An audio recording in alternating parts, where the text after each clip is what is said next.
Many years ago, before the gods were locked away in relics and scattered across Sarotha, they walked among the mortals. The people loved them, and they loved the people. So much so that children were born.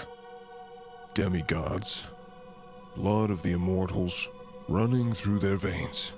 These children have been kept hidden from those who would do them harm, hidden from those who would kill them. Like me. But fate has a funny way of bringing us together, like moths to a flame.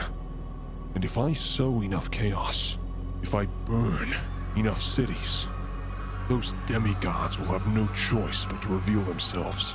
And once I've taken care of them, there will be nothing standing in my way.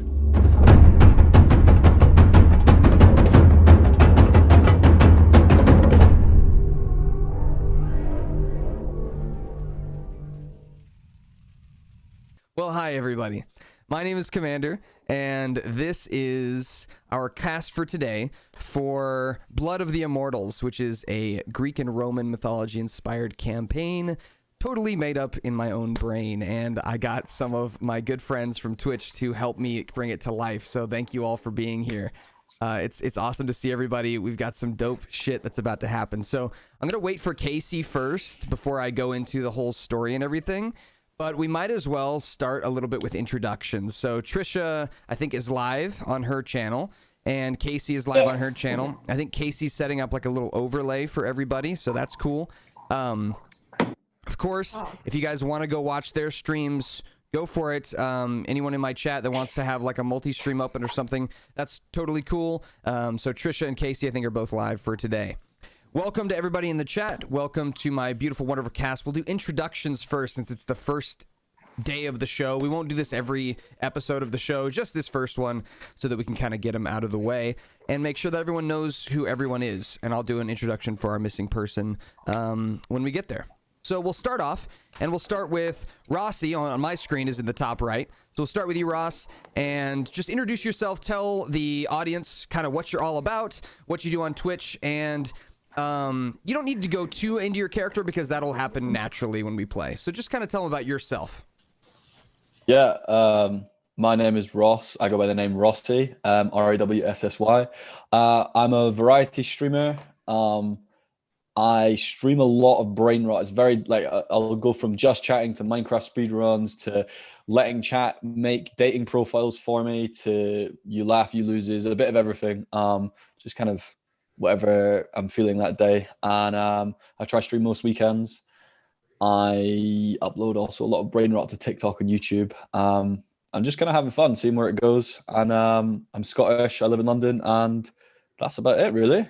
All right, perfect. And Ross, in case you didn't know, for everyone in the chat and everyone watching, Ross's internet's just been a little weird lately, so if he disconnects, don't worry. It happens. If he freezes, you know, in like a weird, funny position, don't make fun of him. That's not nice, okay? Don't do that. If he's like... don't do that shit. Frozen on the screen. Nobody screenshot that, okay? All right, next up. On my overlay on my stream, so if you guys would like, you can come over to the stream and see the overlay, and you can see everyone's roles and all that kind of stuff. This is not me self-promoting. I hope it doesn't feel like that. I just want to make sure Commander, relax. Self-promote the fuck out of yourself. Yeah, everyone go follow everyone here too. Go. Yes, so He put you can so find much the work cast. into this. Yes. Thank you. Go. So you can find the cast list also on my stream. If you just type !cast, you can follow everybody here. They're all fucking awesome. Next on my screen on the overlay is our missing person, Susu. She's a wonderful Twitch streamer who, oh my god, thank you, Mouse, for the 10 gifted subs. That's fucking awesome. Thank you. Appreciate it. All right. So Susu, she does awesome just chatting streams. She watches videos of all kinds of like creepy shit. Her whole thing is like being kind of like this almost Halloween idol. She is just fucking like awesome when it comes to her costumes and her like the creepy things she does. She raises tarantulas. She loves tarantulas and raises them and shows people how to safely take care of tarantulas. So she's fucking cool. She also is sponsored by a knife company and loves knives and collects knives. So she's got a huge collection of knives. She's super cool. So please go check out Susu_JPEG on Twitch. She may still show up today. I am unsure. I have not heard from her. I heard from her earlier. She said that she ended her stream late and she was going to go to sleep, so she might still be sleeping. Totally possible. It happens. No worries. So that is Susu. Next up on our list here is Moonsy Cat, wearing her incredible makeup. Please go ahead and introduce yourself. Hello, everybody. I'm Minzy Cat. I stream. I do cosplay, and yeah, I'm super excited to be here today. We're vibing. We absolutely are. And so on your stream, you just started on an SMP, so you're kind of doing some incredible stuff on that SMP, a server that I'm also a part of, and Colin Smoke is also a part of. So you Colin do runs Minecraft. it. We'll get to. I'll let Colin do an introduction for his, his baby, his brainchild. Right. When we get to him. But Moonsy, on your stream, you play Minecraft. What else do you do? I know you kind of work in the kind of Gondok community as well. So I play Minecraft. you definitely do. It's Minecraft. She's adorable. And sometimes I play other games, but Minecraft is mostly it. All right. Perfect. Thank you very much for that introduction. So if you like Minecraft, go follow Moonsy Cat, 'cause she's fucking awesome. And if you like incredible makeup, I mean, look at her. She is incredible. It's insane. Thank you. This is letting me cosplay again, which is really nice. So I'm excited. I am excited too. I cannot wait to see where your character Hello. goes. Hi, Casey. Casey. Hi, Casey. I have my headphones muted, but I'm gonna unmute them. But I'm streaming. I don't know if anybody else is. Hold on. I am. Also, She's got him it's muted. Egret! She's got him muted. I don't think she can hear us. So we'll get to Casey's introduction here in just a minute. She'll have us unmuted in just a moment. Okay. You unmuted? Hello. You good?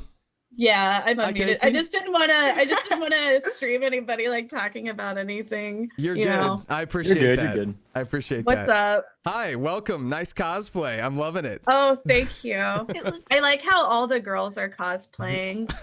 Well, I guess Jinx Jinx isn't. Jinx isn't. That's Jinx, just just how say you are. Jinx, what's your character? I'm a Yuan Ti bard, so I'm like a snake lady.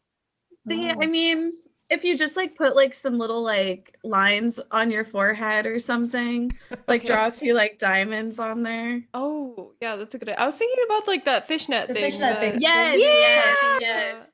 Yeah. That'd be cool. What is the fishnet thing? This is the second time it's come up, and I'm missing something. So if You you, just put a take, fishnet like- on your face. Yeah, Kind you, of you like bring it down, this. and then you like, and then it looks like scales. Oh, because of the pattern. I understand. Okay. Yeah, yeah.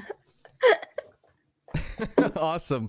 So maybe that is something that Jinx will end up doing. I think it would be cool maybe if this continues on for I don't know how long it's going to go. It'll depend on kind of how quickly we go through stuff. But hey, Look. maybe we'll get towards October and we'll have like a Halloween stream where we all dress up as our characters, and I'll even dress up like No. an NPC. Oh, The I biggest planned thing on about dressing up every snakes day. is like you never know who's a snake, right? Hey, true. Oh. Especially Snake. on Twitch. Oh, Jesus, Commander. Boom. Killed it. Casey, if you can hear me, it is your turn to introduce yourself. Just tell everyone on stream what you do and your thing on Twitch. Hey guys, I'm Casey Tron. I don't know what I do. I've been streaming on Twitch for several years, doing a lot of different things, honestly. Yesterday I did a gummy tier list. It was really fun. I ate a ton of gummies yesterday and my stomach hurt. My character is a dwarf paladin named Egrid Stoneguard. I'm gonna be working on my Irish accent throughout this, problem. and it's really bad. Hey, But I just love that. bear with me. Yep, that's it. That's awesome. So working on accents, if that's something that anyone wants to do, if you guys ever want to try an accent for your character, please fucking go for it. I'm not going to make fun of you. I do it all the time.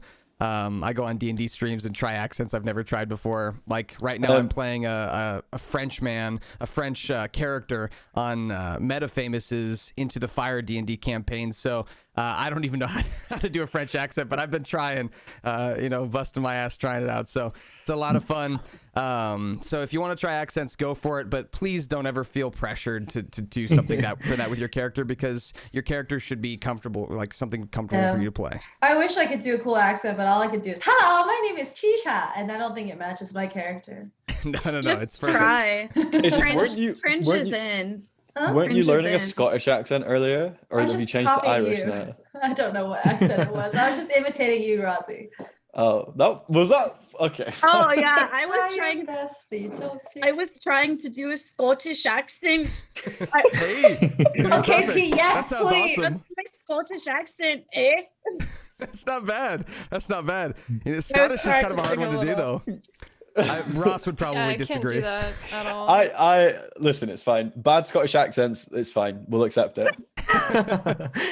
All right. So in these introductions, you don't have to go too in depth with your character, because you're going to have a chance to do that here as we get into the story and as we get into the role play and stuff. You'll have a chance to introduce yourself and tell the audience about your character, how they look and all that kind of good stuff, their name and all that.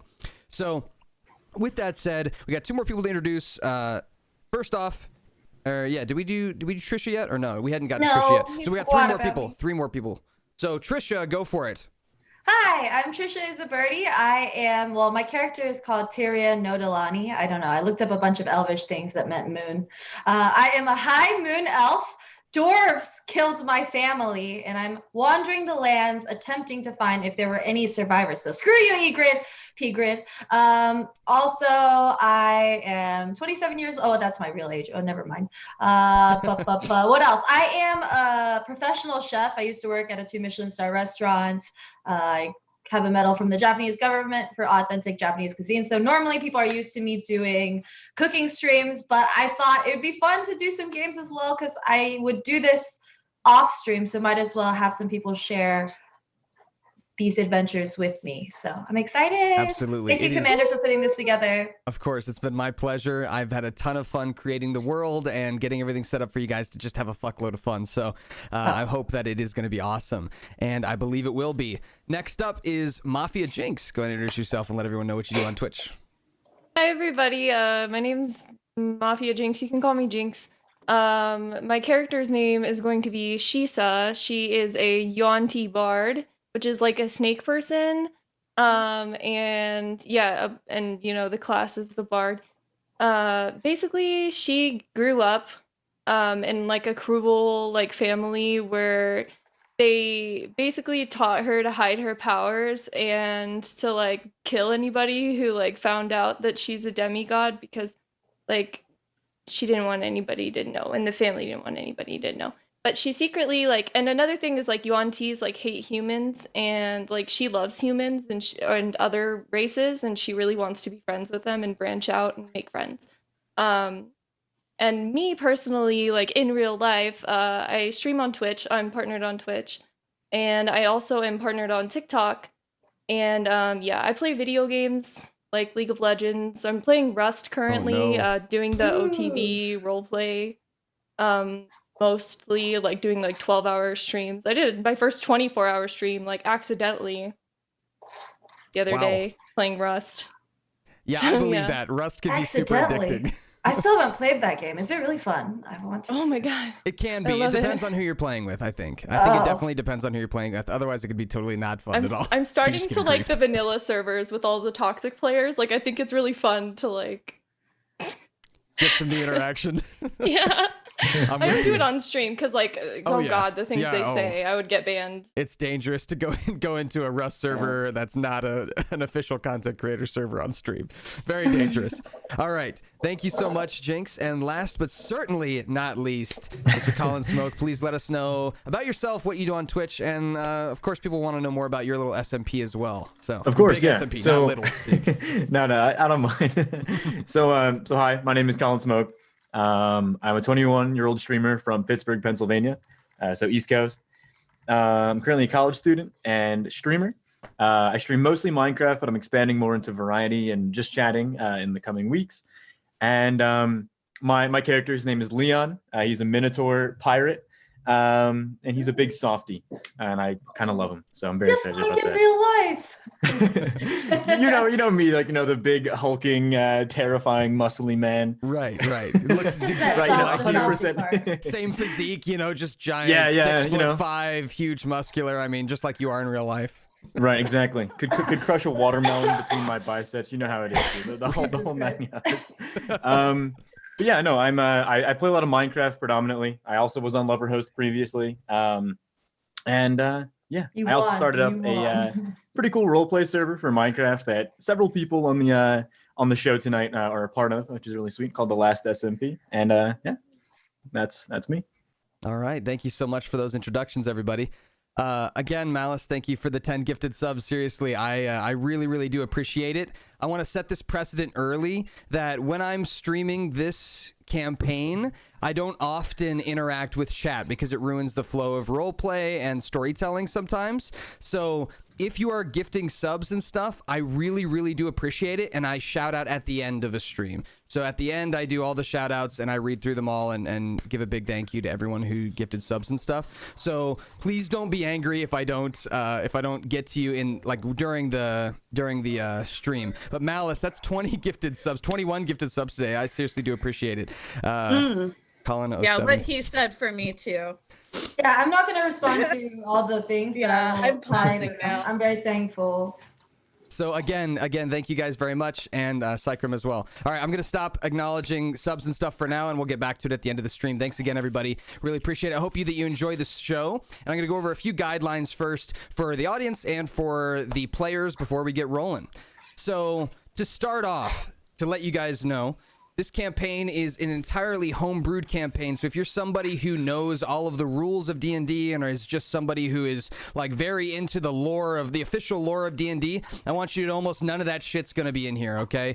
Do not expect the monster manual to guide the creatures that I create for them to fight. Do not expect me to play by the rules in any sense of the way. The only thing that the characters really used that was official races and official class abilities and things like that. So for the most part, everything is pretty much homebrewed. The world, the pantheon, and a lot of the creatures that they will fight and all that kind of stuff is going to be entirely homebrewed, tuned up or down for their level and all that kind of other stuff. So it's all more about telling the story and less about the mechanics of the game. The mechanics of the game are not that important for me, especially when we've got so many new players. So for those of you watching, I want you to make sure to know that if something shows up that you're like, that's not part of D&D lore, that's not official, that's not in the books. Yeah, it's going to be like that a lot, okay?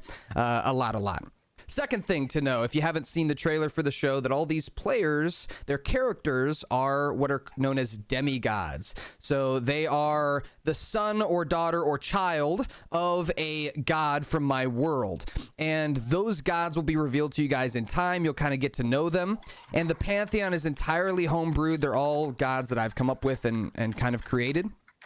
So with that said, the players will find out more abilities about themselves and things like that. There'll be a lot of homebrewed abilities that you guys are equipped with. And the reason I bring this up is because I may need to nerf or buff them depending on how they work in game. So that is something I want to let the players and the audience know is if a power works one way that I give you, it may be too powerful. I may have given you something that's like, okay, that's just going to break the game, and then I might need to nerf it. Or if I give you something that's too weak and I'm like, everyone else is having a lot of fun, but it seems like Colin's power isn't doing what he wants it to do, then I might buff up Colin's power a little bit, and so on and so forth. Like when I almost died during our practice round. No. Your HP's staying exactly where it's at, little missy, okay?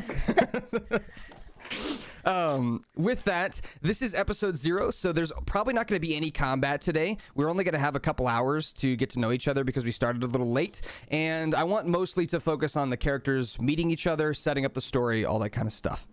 All right, so with that said, I think that's the end of my information for the audience in terms of just pre-information for you. The last thing I want to tell is the players, which is there are 7 of you on a full day, 6 of you today, 7 of you on the full day.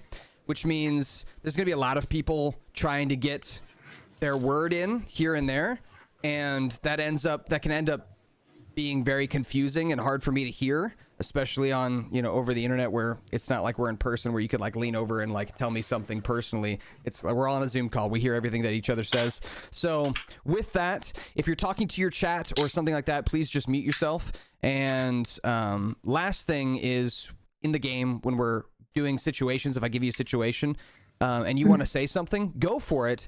But try and, as you do with if you're on Lover Host or any other kind of show, try and squeeze it into a spot where there's like a second of dead air, so that you can, try and be good at not talking over people is what I'm saying. Do the best you can to try and not talk over people, because the audience is going to want to hear people's role play and hear what people have to say and all that good stuff. And it's going to be a lot of fun. But with that, that's everything I got. Any questions from anybody here in the cast or in the audience? Nope. All right. Go. All I'm right. excited. Awesome. I am excited as well. With that, let us begin with episode 0 of Blood of the Immortals. So, I'm checking one quick thing. Last thing I just thought of. I'm hearing a little bit of background noise from somebody. Maybe it was maybe some typing or something a little bit earlier. So double check that your microphone is set up the way you want it set up and all that good jazz. And if you feel like it might be you can mute and unmute when you want to talk. That would be helpful. So with that, let me give you the premise. This is what we call the hook of the story for those of you that are new to D&D. So this is going to be kind of your premise, and then you get to decide how your character reacts to it. So you all live in the world of Zerotha. It's kind of like Earth. So imagine Earth is called Zerotha. It's kind of this planet that sustains life just identical to Earth. So it's kind of the same thing. But the time period in which you live is kind of interesting. It's inspired by Greek and Roman times. So you're going to see a lot of marble columns, statues, Greek and Roman inspired architecture, that good shit. Okay. That being said, you do not need to cater your character to that setting. Your character can be something totally off the wall crazy from this setting. I do not mind. Okay, I'm just telling you what the setting of the world is. So that is kind of what your environment around you looks like. Now, you were probably raised somewhere specific to your background, and that is something that I've told you many times as players that you can come up with on your own, and you can let me know at a later date. And if that's something that you have in the back of your mind, great. If you don't have a backstory in mind for your character, that's also fine. That's not a big deal. What I'm going to do right now is give you the hook for the story, and you can decide how your character would end up where they end up. So the hook is, one fateful night a few weeks ago, your character was resting, as they normally do. Whether you are an elf who was meditating, or a creature that sleeps normally, or another creature that powers down, or however your creature rests, you do dream. And this dream that you had started off in an interesting fashion. Large marble columns rise up from the darkness in your dream. You're standing in a dark void. These large marble columns surround you in a sphere. And as you look around, you see the faces and bodies of people you've never seen before. People who have most certainly never been in your life, because if you would have seen them, you'd remember them. These people are strange looking, all different races, heights, and sizes. And what I'm describing is that you all see each other in this dark void, standing in the middle of this circle of columns. You see each other and you look at each other. And as you go to speak, your voices echo, echo, echo throughout this black void. And together you are standing in a circle, kind of staring at each other, eyebrows raised, maybe a bit confused. But you feel like you're dreaming. It's just a dream. So at this point, what I'd like to do is introduce how everyone's characters look. So you guys are going to tell the audience and each other how your characters look, and if your character would say anything, and then we'll kind of go around in a circle, and once everyone's characters have been described, and if their character would say anything, then we can kind of go into how you guys role play that and talk to each other a little bit. So you're in this black void, columns all around. You are staring at each other in a strange fashion, and the shortest of you kind of pipes up first. Rossi, go ahead and introduce your character. Alrighty, my name is Fergus. I am a kobold and I am a rogue. I'm about 3 foot tall and I am a cheeky bastard. I will run up to anyone and anything and rob their kneecaps. I don't really have much of a story. I have no idea who my parents are. They either abandoned me or I was lost as a child. I've kind of had to roam the world on my own and kind of learn how to be a kobold and understand the way of life. I'm quite young. I don't know how old I am because, again, my parents abandoned me, so I don't know when my birthday is. But I'm just navigating through life. I've got a wee sword on my hip, and here I am. I'm ready to take on the world, I guess. All right. Let me make sure I got my music on here. Thank you for that introduction. That music's a little too there we go. Let's do this one. Yeah, all right. So you may not be able to hear the music. It's not supposed to be loud. All right, so with that, Rossi introduces his character. His character is a small, short, royal blue-colored kobold, which is a strange, colorful kobold. Any of your characters that may have seen a kobold before have probably not seen one in this color before, so he's definitely very interesting. As he steps forward, you get a good look at him. He's not wearing a lot of armor or clothes or anything. He's just kind of got a loincloth on, a couple daggers at his side. And this creature is one that maybe some of you, as you look at him, you're like, that is a creature that I go out and kill. That is like something I hunt right there, okay? Usually that's kind of what kobolds are, is they are fodder for adventurers and for people to go out and take care of. How dare you talk to me like that? I am not cannon fodder. They're pests, usually. Kobolds are very much considered pests for a lot of people. So, with that, if you guys would like, you can see the concept art for these characters on my stream. By concept art, I mean we literally searched up these names on Google, like kobold something, or like we searched up like minotaur whatever on Google. So, with that said, if you would like to make us some official art, go for it. Would love that. I would absolutely use it on the stream. I'm begging you. Because right now we are using incredible art from people that I have no idea who they are that I just found on Google Images, baby. Google Images, Google baby. Images. So those are placeholder pieces. They are not what the characters officially look like, okay? They are just concepts so that you get an idea. You can kind of imagine what their size and shape is, okay? But for the most part, those are just concept images, okay? I think Moonsies is probably the closest to what her character looks like because she's actually her character.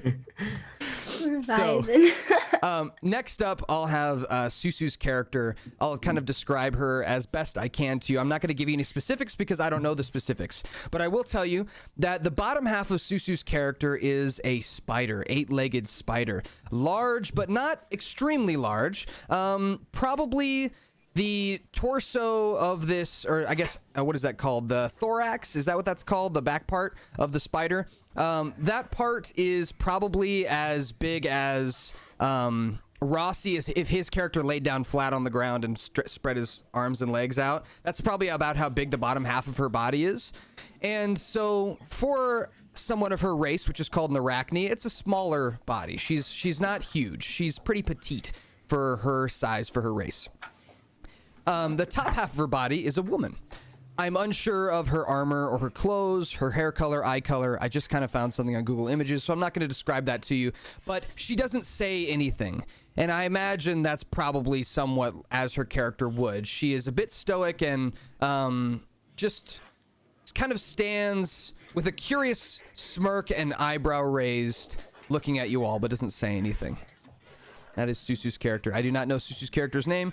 I'm sure she'll tell me in time. Moonsie, would you like to describe your character? Yes. My character's name is Crocus Summerhide. She's a furbolg, a purple furbolg. She's a little bit on the shorter side. She grew up in a small little farm town, and she's kind of just vibing. I believe that her character would say hello, hello, hello.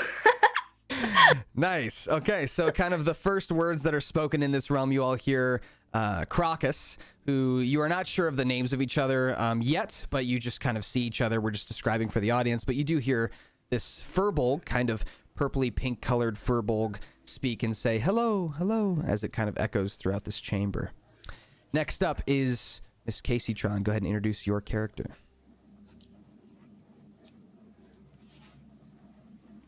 Hello, my name is Agrid Stone God. I'm a dwarf I love woman. I'm a woman of God. I'm a paladin and I worship the one true God. Praise. All right. And how do you look? Yeah, describe how your character looks to everybody so they can kind of imagine her. Short with brown dark hair, and my beard is coming in. It'll be here soon. It'll be in by next week. Nice. I'm a dwarven woman. I'm very what's the word? I'm a classier dwarven woman. Okay. I'm rich. I have a rich family. Okay, so like nice armor, kind of polished and shiny type thing. Yeah. Very nice. And do you say anything to the group? Do you just step forward and say like, you know, hello, I am Egrid, or you know, kind of what do you do? Praise the gods. All right. So this kind of short, stout dwarven. Are you a woman, or what is your preferred pronouns for a woman? Okay, dwarven woman steps forward and she says, "Praise the gods," or God, I guess. And then I praise bow. the God, and bows to you all. All right, Trisha, go ahead and introduce your character to everybody. Hello, I'm Tyria Nodalani, and I am former royalty before those dwarves murdered my whole family. And I look kind of just like this, maybe a little less freezing my ass off. And also, I'm going to walk into this dream or this vision and be like, well, I'm going to be a little on the colder side. I'm generally more soft-spoken, except when I lose my marbles, which is usually when I see Egrid, because what is that little cretin creature? Keck W. I love that. I wonder, Egrid, if you were there when my family was killed. Possibly. Oh, this is awkward. The arrogance, the gall of this cretin to speak with me without bowing. Okay, let's not get too out of Disgusting. hand here. Anyways, but everyone If the else. gods will it, it shall be done. It is not my choice, it is of the gods. She seems to worship many gods. You're going against the gods. Your parents should be dead. Oh, Gods Jesus. will it. Oh, shit. Okay, Pigrid. All right. Disgusting. So already some conflict me. in the party. Hey, already some Excuse conflict in me. the party. I don't usually like to sully my vocabulary, but when I see things that are filthy, I can't help it. Shit. All right. We've got two more introductions here. Jinx, go ahead and introduce your character, please, to everybody. Okay, my character's name is Shisa, and yeah, she's the snake lady, but she doesn't like have like a full snake tail. She just has like some like scaly skin and, you know, like the snake eyes, and she has green hair, kind of like not like this, maybe a little greener. But anyways, she grew up in a royal family, and basically like Yuan-Tis are like all about pure blood, and she hid the fact that she was half demigod because like it was considered shameful where she was from. And she actually got scolded for hanging out with people who weren't part of her race, and she ended up running away from her royal family to go and explore the world and live free from her parents' clutches. And she really just enjoys hanging out with people and, you know, like meeting new friends. All right. So this is all stuff that your characters. This is what I'm going to discuss to you about a kind of mechanic here in D&D. So you guys are telling a lot about your characters, and that's great.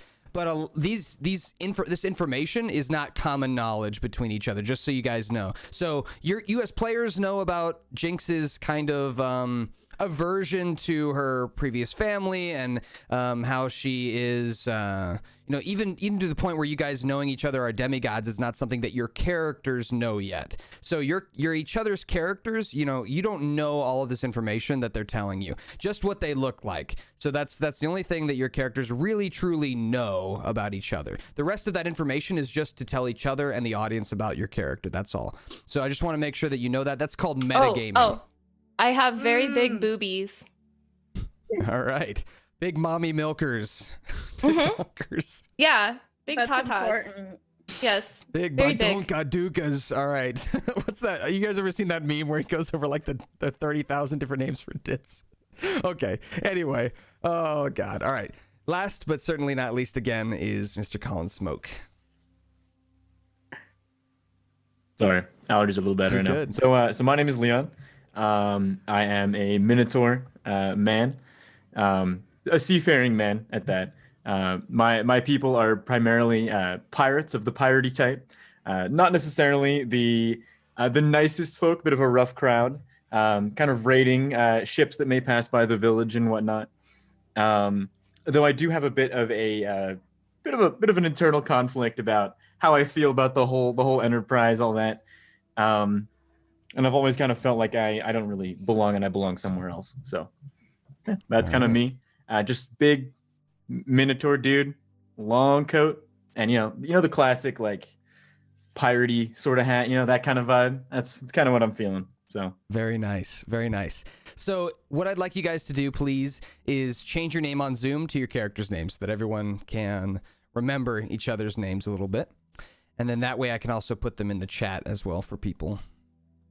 How do you do that? Sorry. So right-click your camera on Zoom.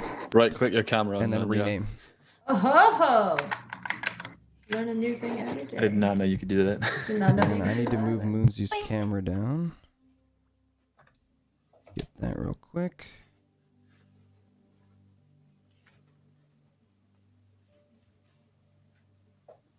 All right, so we got everyone's names getting changed here. Got that taken care of.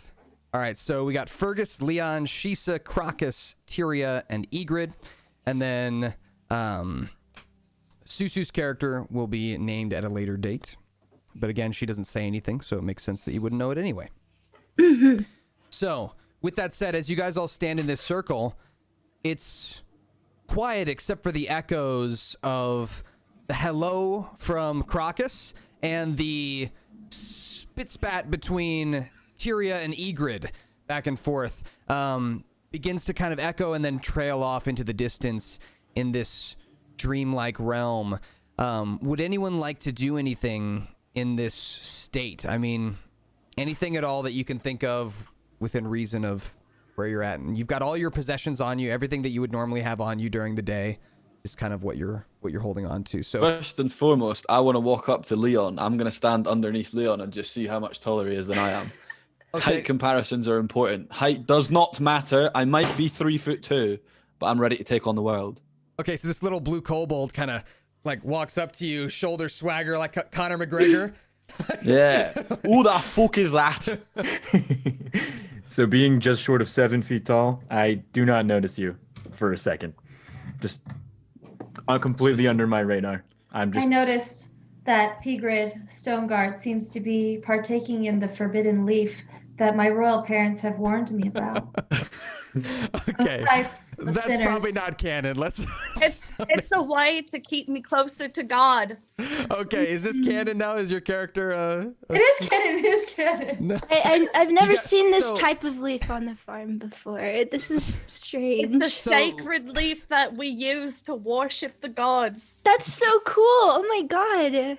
I Right. heard it was the leaf of sinners. So Leave there's it one thing I okay, want to it's make for sure all. happens, and this is not me scolding you. I just want to make sure that this is fair for everybody. Let people come up with their own lore for their characters. So if she says that she's smoking something, great, but don't say that she is smoking it. Okay?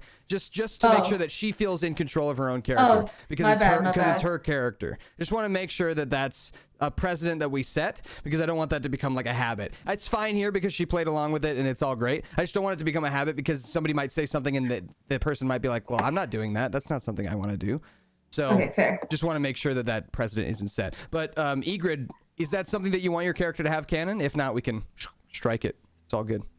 Yes. Okay. So you Strike you, it? Okay. you smoke like strike The it, or sacred leaf.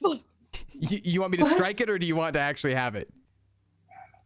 Yeah, I'll have it. Okay. Okay, cool. Cool. So meet the sinners. So officially, Egrid kind of takes a hit from one of these pipes. It's a large looking a marble pipe that she carries with her, and it does not make a smell, which you find interesting in this area. You do not smell or taste anything in the air when she blows into the air. But it's very common for people of the world to smoke, to get into a mindset where they can become closer with like otherworldly beings. That's very common.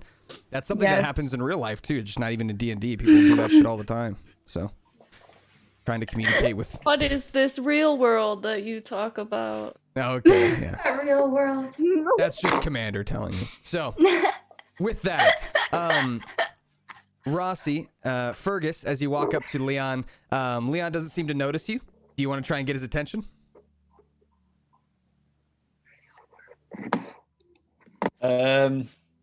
Yeah. You know what? I reckon it's quite cheeky that Leon hasn't even looked down to see who I am. So I'm gonna just bonk my fist off his knee, try and get some attention. All right. So when you go to punch his knee, your fist goes through his knee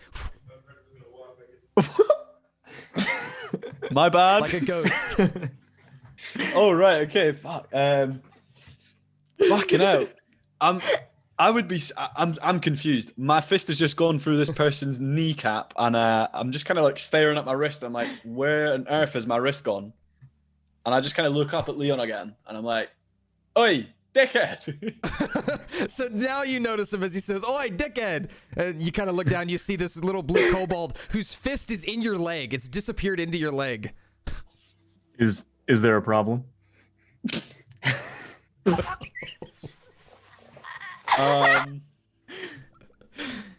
I'm just trying to see if you've got any forbidden leaf, mate. The Igrid over here, she's having a good time. I'm just wondering, mate, have you got anything for me? Afraid not. Little pal. I don't know what to call you. Oh well, listen, mate. My name's Fergus. Lovely to meet you. Sorry for my aggression. I just I get a wee bit angsty when people don't pay attention to me.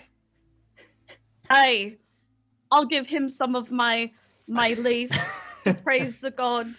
So as you try to hand the pipe over to him, his hands go right through it. He's not able to pick it up from you. Oh. Hi.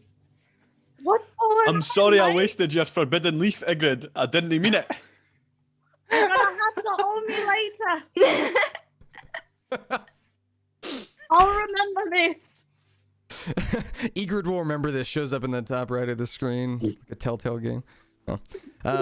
So you're unable to interact with each other physically, is what you're noticing here. You can hear each other, but it echoes around in your mind, kind of like almost like it's almost telepathic, and it has a strange eeriness to this location. As you all are having this conversation, you hear a chuckle in the distance from in this dreamscape. You hear like a that echoes throughout the chamber. And as you all kind of look and turn to look around, you see in the distance in this black void, beyond the columns that surround you, you see a creature walking towards you. An elderly human who is walking with a large, crooked silver cane that kind of crooks down like a lightning bolt. And he's walking towards you in this crotchety, kind of hunched over way, and he's laughing as he's walking slowly towards you.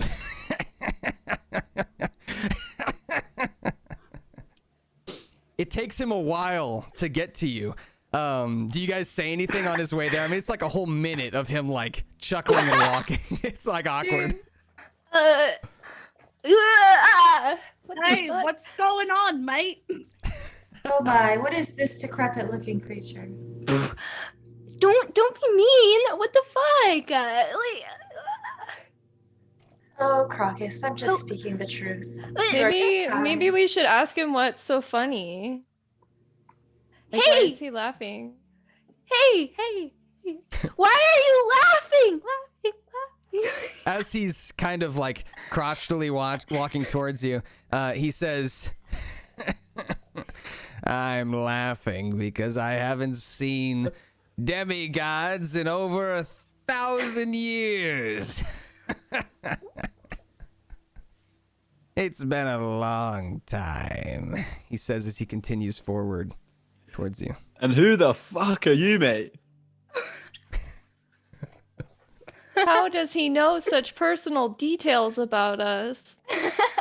Wait a minute. We're demigods? What in the world is a demigod? So some of you guys, you'll have to decide Surely right now some of whether or us. not your characters knew or didn't know about this fact about yourself, or whether you even believe him. If you're someone who didn't know this about yourself, you may not believe. You may think that you're just dreaming right now, which is totally fair for your character. So decide kind of if your character already knew or not, whether or not they were a demigod. I gotta turn on my light. Be right back. Surely most of us are not demigods. So like, are we gonna gang up on him or like, what's the deal? I We don't just know. beat the shit out of this old man. I mean, if we I have don't think to. we Sorry. can. Like, Sorry, by the way, in advance that my character is a bit of an asshole. No, Please it's still perfect. heal me. No, I love diverse character personalities, so it's all good. Mm. No problem. So this creature finally arrives at the column entranceway to where you guys are at, and as he walks into the circle, a shimmer of light appears between each of the columns and kind of circles around you all like a little shield, as he is within the walls with you now. So as you are looking at him, you get a better look at how this person looks. He's dressed in a classic toga, like a Greek toga. Okay, so he's got like a white cloth that goes from his right shoulder down across his chest area, and he's wearing sandals, open-toed sandals, and he on his face has a large scar that goes down from the top right of his face down to the bottom left, and his nose is crooked and kind of pointed off to the side a little bit because of whatever sliced him across the face. His right eye, where the scar passes over, is clouded and gray, but his left eye is bright blue, and he's got a large, stringy gray beard that kind of dangles down and comes down into ponytails, into little tails.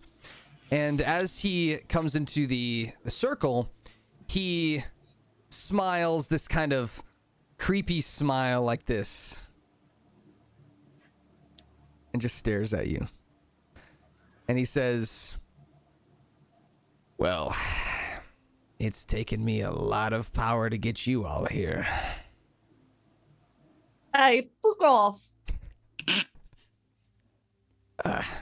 There's Elderly no need to human. be crass.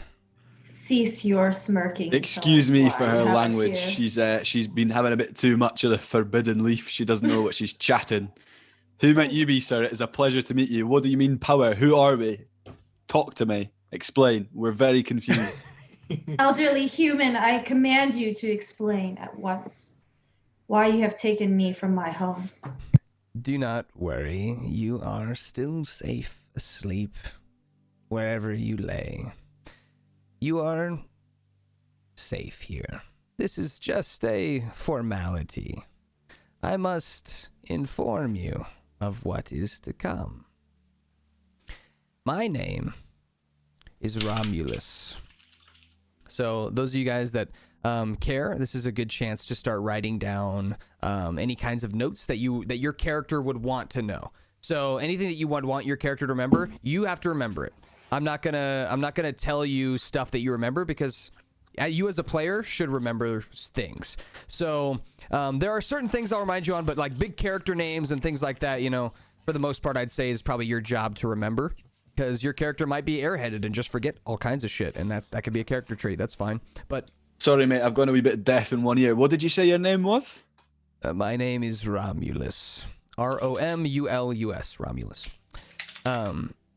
This name sounds somewhat familiar to those of you that are going to roll me a history check. So everybody, I want you to go to your D&D Beyond character sheet and click on the history skill, which is smack in the middle of your character sheet. Click on history and roll me a history check, please. Roll me a history check.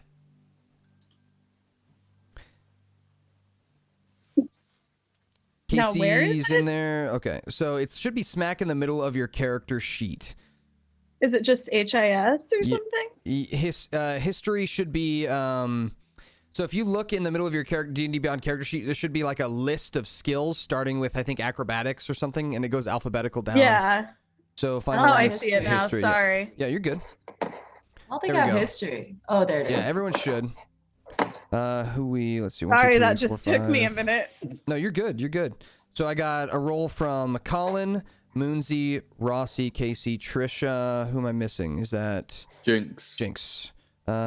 Jinx. Make sure you open up the Roll20 .net. Yeah.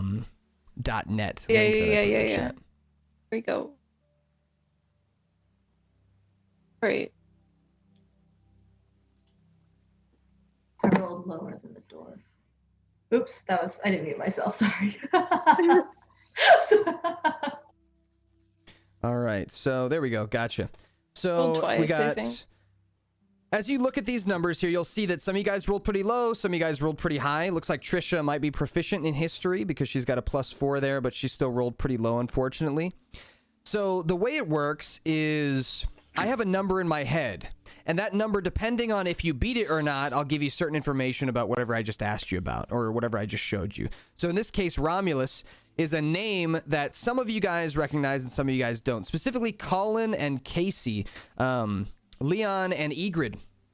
You both recall this name Romulus. It's been written in history books. He is the historian of the gods. He himself is not a god, but he is a never-aging human who has hid himself away ever since the gods were locked away in relics. He hid himself away to not be caught up in that whole insurrection that happened. Basically, the people of the world rose up and trapped the gods in these relics and scattered them across the world. And Romulus, being a mortal, decided to go against that and hide himself away so that he wouldn't get caught up in that whole situation.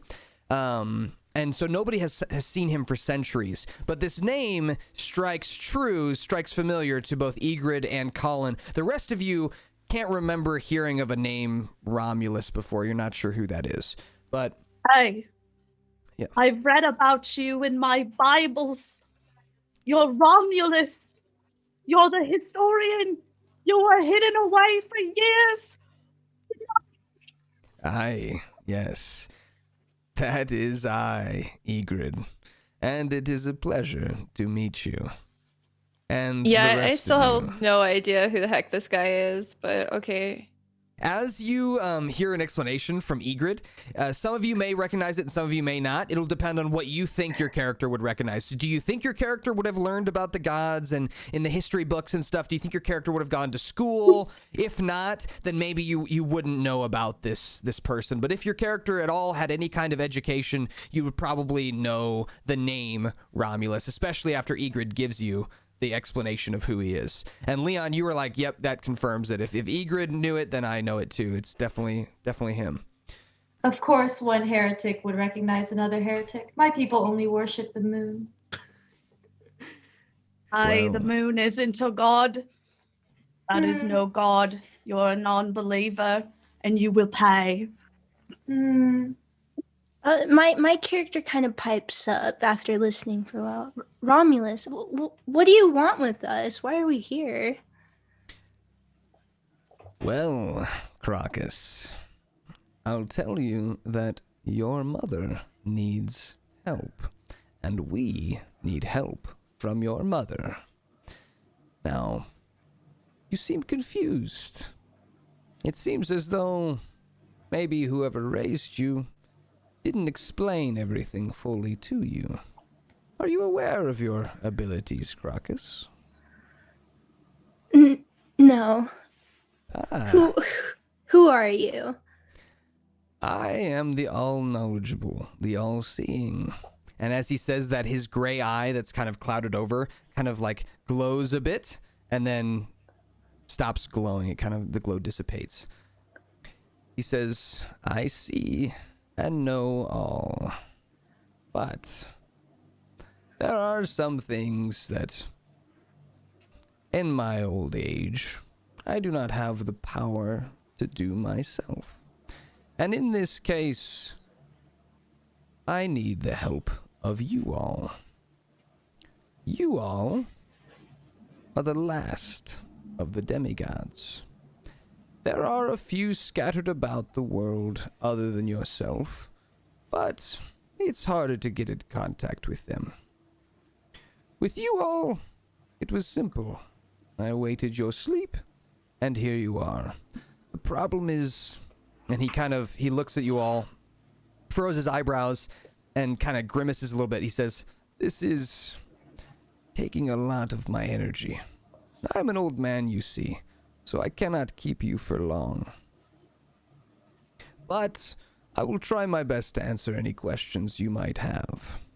And he kind of hunches forward, inches towards you guys, and as he goes to sit, he kind of leans back, and as he does, he goes to sit where there is no chair, and a small cloud kind of forms beneath his butt as he falls onto it and sits down on the cloud, kind of crosses his legs a little bit, and brings his staff up to his lap and kind of leans forward on it.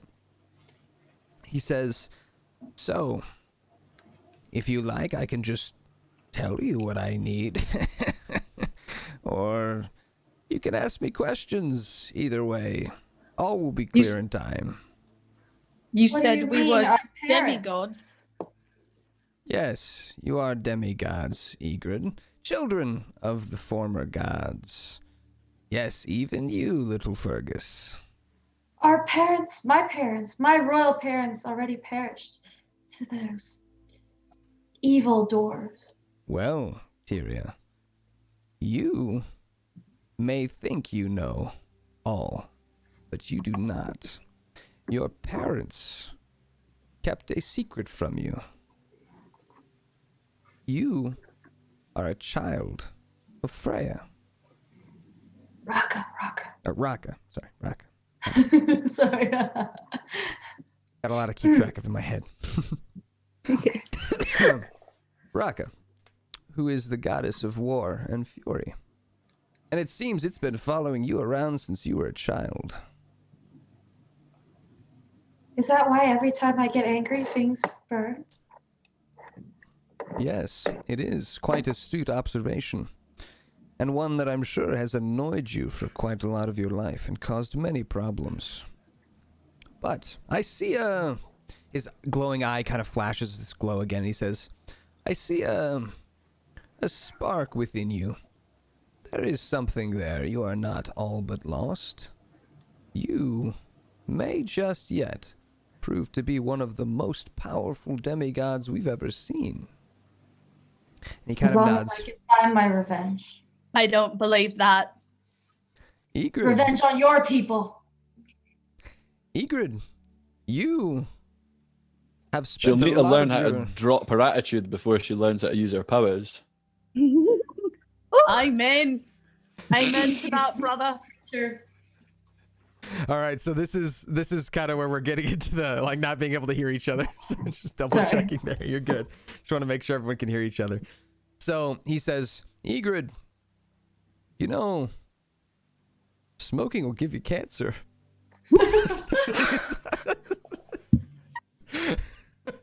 He says, luckily you're a demigod, so you don't have to worry about that. God damn it. He says, you've always been drawn to weaponry, anvils and forges. You even have that glowing hand. And he kind of points towards the glove on your right hand. How did you know about that? I know all when it comes to you and your bloodlines. Now, before I go into more explanations, I want to tell you what needs to happen and why I've called you here. There is a creature one that has come out of the shadows, out of the hells. And he has come to kill you. And I am here to warn you. And hopefully bring you all together to protect each other. Because if you are alone, he will find you. And he will kill you. His name is Gormok, the God Butcher. And he has killed many a demigod already. I'm trying my best to get into contact with as many as I can and bring them to the city of Thebes. Thebes. Thebes would be the name of the city that he wants you to go to. Let me write down in my tablet. Oh, good. Is it Gormok? Gormok. Gormok. Gormok. Thank you. Mm-hmm. I spell everything wrong. Gormok. Write that down. Write that down. Write that down. I got you. So, like I said, totally up to you what you want to write down and what you don't. If you want me to repeat something or spell something for you, just let me know. Otherwise, I'll kind of keep rolling through and you just tell me. With that said, he waves his cane in front of you. He kind of picks up his cane and waves it. And as he does, a flame appears in front of him, and it begins kind of dancing around in different shapes. And this flame forms into the shape of a large, hulking creature, somewhat the same physique as Leon, but seems larger. And he's got these horns on the top of his head that come off into a curl. He's made of flames right now, so you can't make out the exact details of him, but he is moving with this flame. The flame is kind of showing you this creature walking around, and as he walks, his footsteps leave little flame trails behind him. And at this point, the guy with you says, Romulus says, "This is what he's been doing to the other demigods." And you watch as this flaming creature walks up to another flaming creature, this one smaller, and inside of a small little flaming cage. And as you are looking at this, you're kind of getting an idea that this is a depiction of something that has happened. I want everyone to roll me a perception check, and depending on your perception check, I'll tell you how much information you gleaned from this that's about to happen. This creature is absolutely terrifying, and I must use the facilities now. All right, no problem. Good All right. riddance.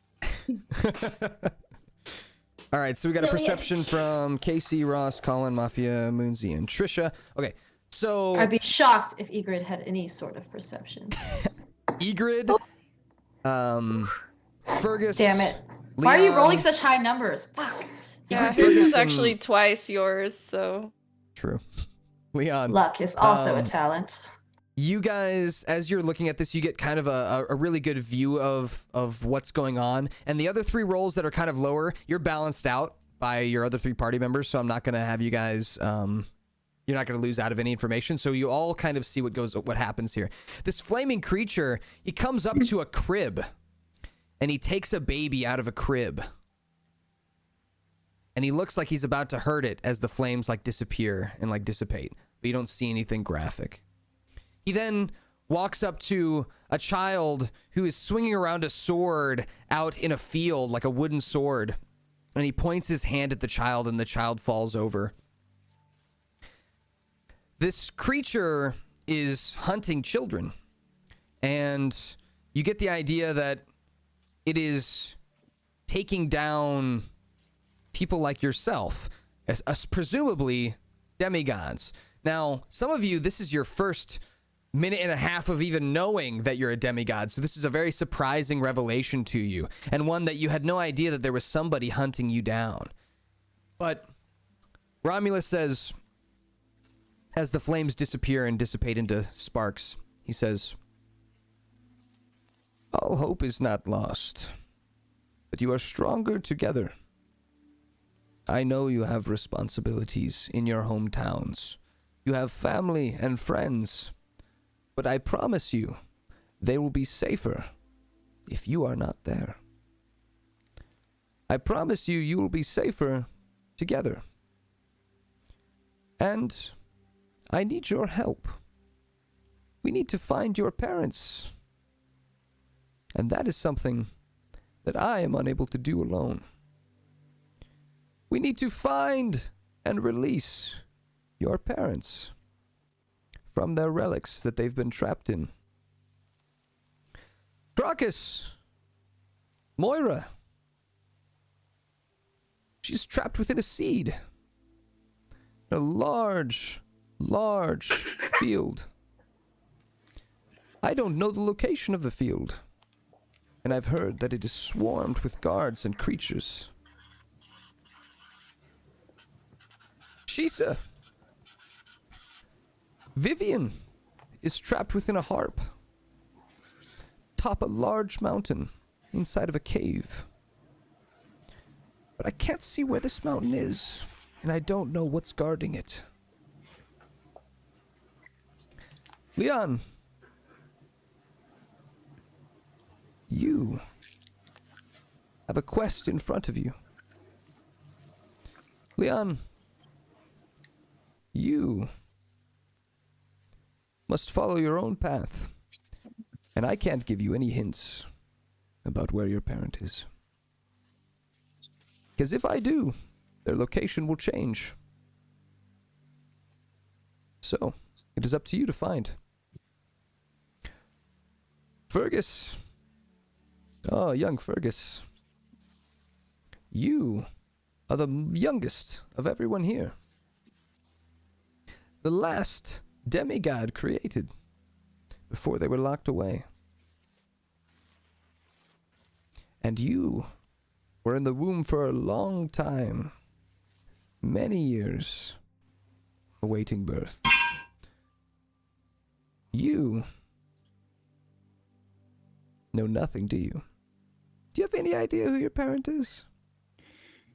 If you managed to find my parents, I would owe you a lot of money. I have been on this god-forsaken planet for I don't even know how long. I don't even know when I was born and where I was born. Don't even know my parents' names, the color of their bloody hair or their scales. If you find my parents, my friend, I will write you a very, very large check. Well, that I think I could show you a bit better in person when you come to see me in Thebes. Now, Tyria. How do we Raka. know you're not a swindler? Would a swindler go through all this trouble? He kind of coughs a little bit.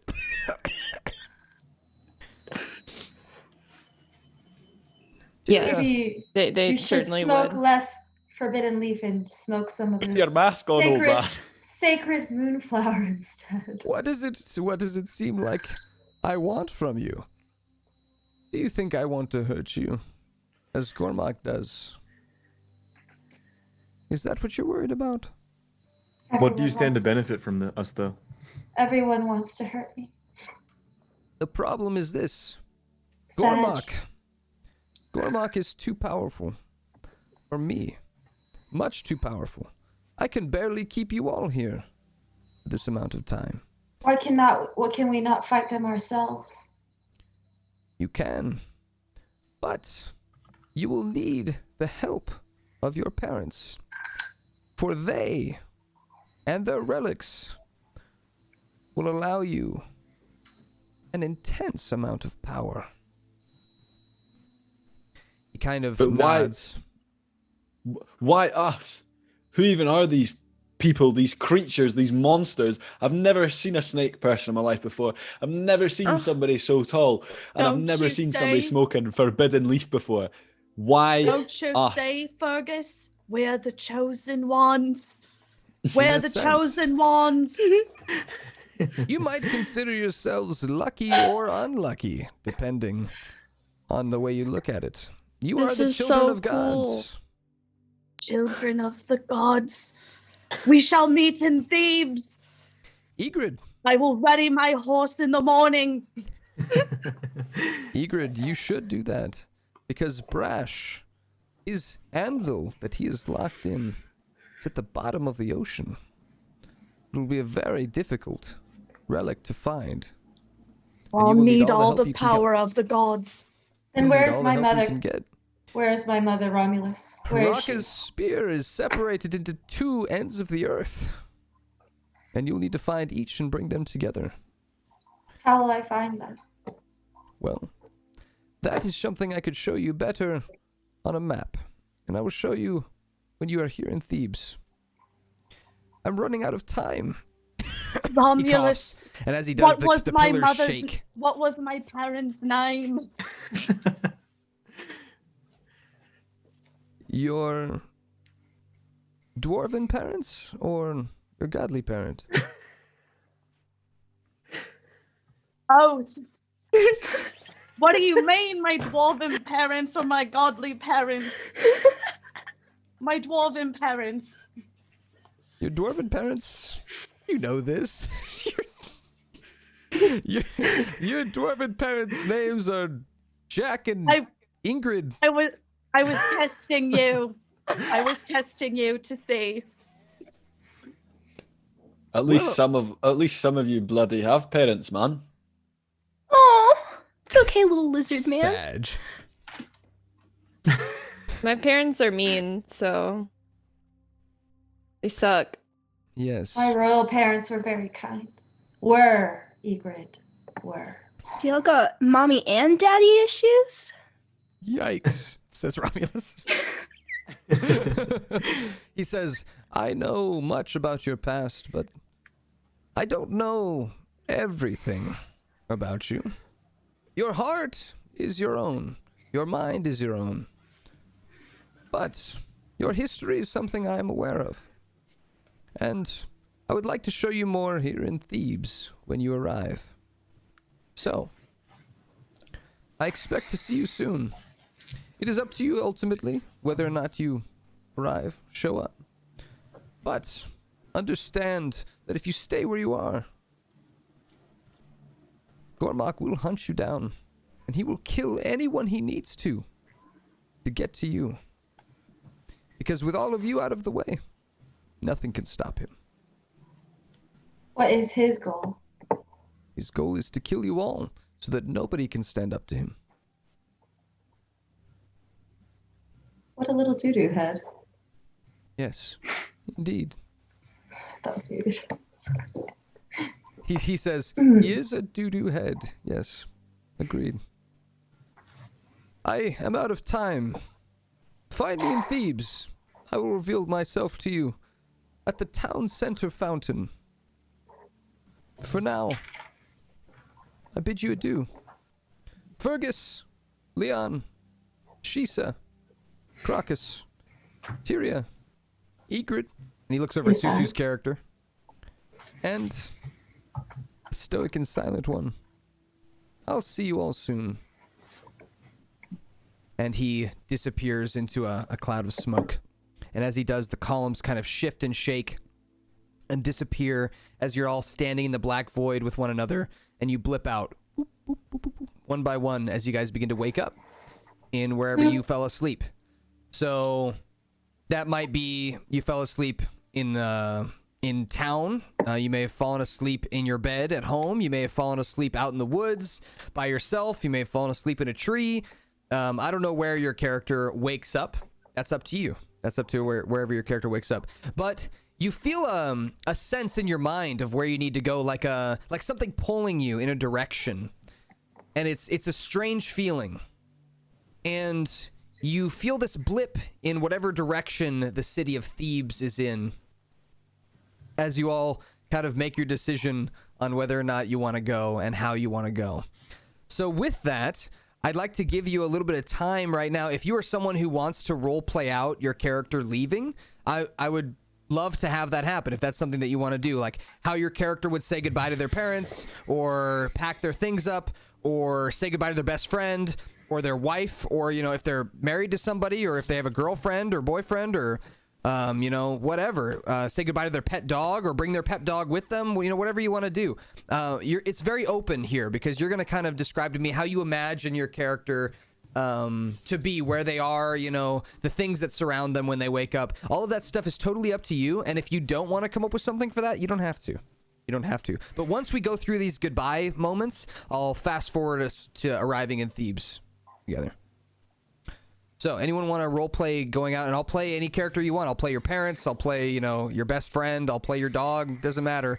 I'll role play out whoever you bring up. You can come up with anybody you want that you say goodbye to or whatever. I have no friends, no family, only the forest creatures that I've been staying with. Okay. So a couple squirrels who you were kind of hanging around with, while you were sleeping, they piled up a pile of acorns for you next to you. And the one is looking kind of curiously at you as it chatters its teeth and it's gnawing on one of the acorns. It looks worried as you kind of jolt yourself awake in this forest. And the squirrel holds up the acorn for you. Thank you, little creature, for your boon. Farewell. It nods at you. Save more for acorns for the winter. It will be a cold one. Kind of tilts its head back and forth a little bit like it doesn't quite understand, but it grabs some of the acorns and runs up a tree.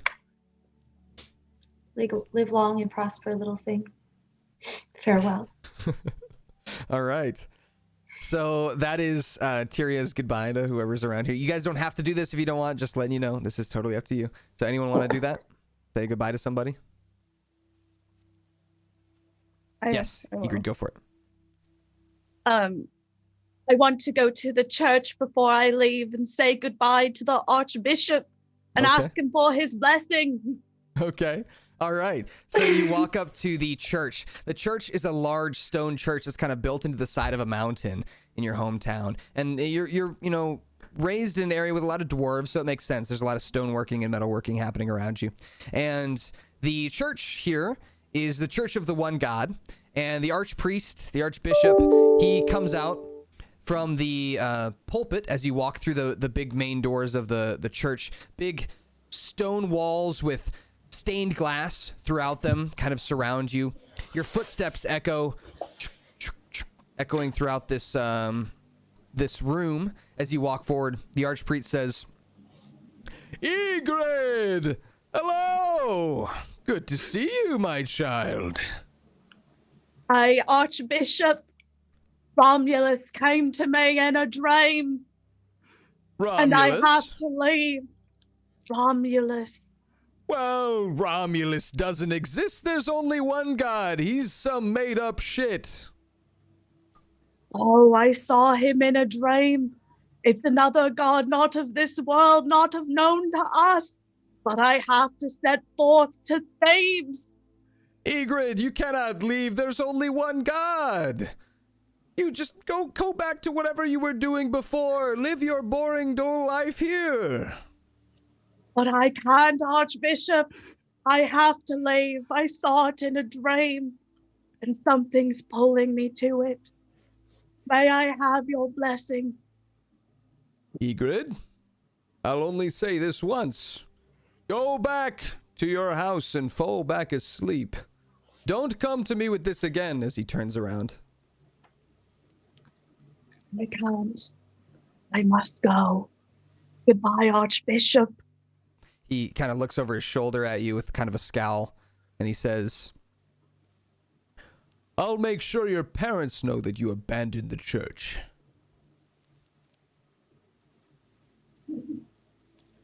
To hell with you. He scoffs, and he says, "Well, the one true God will be hearing of this." And he kind of takes a step forward, back onto the pulpit. Did that go the way you expected? No. That was pretty epic. All right. So he goes back to reading his Bible at the pulpit, and he kind of gives you a scowl as you exit. Is there anyone else you want to say goodbye to? I'll leave my parents a note and say that I had to do this. Okay. Sounds good. Anybody else want to say goodbye to anybody in the backstory that they have in their brain? That was all improv right there. That was something that we just did on the spot, just so everyone knows. So that was not planned. I'll go next. Okay. My character wants to say goodbye to their dad. Okay. They embark on this journey now. Would you imagine your dad is a furbolg? Yeah. Okay. So, what would you imagine your dad does as like for a job? He works at a bakery. He's a single father, kind of just like good dad. Okay. So as you walk into the familiar bakery where you've been raised and kind of grown up and spent a lot of time kneading dough and all kinds of things that you've done to help your father, he looks up at you, flour kind of on his nose and his cheeks, as he's patting down a big ball of dough. And he looks up and he says, "Well, hello there, Crocus. Good to see you." Hey, Dad, I need to talk. I have to talk to you about something. What's up, princess? I had a dream last night. Yeah. Dream? Well, it wasn't really a dream. It was more like a prophecy. Are you all right? Dad, I have to go to Thebes. I have to leave. I have to go to Thebes. Thebes? What? Well, that's a long way. This man named Romulus came to me among many other people saying that I have to go save my mom. Do you know anything about my mom, Dad? His eyes kind of get big, and he says, "Save your mom. Your mom's not been around for a long time." He kind of like scratches his shoulder, and as he does, he leaves some flower prints on his shoulder a little bit, and he says, "Crocus, honey, you don't gotta leave. It's gonna be all right. You can stay."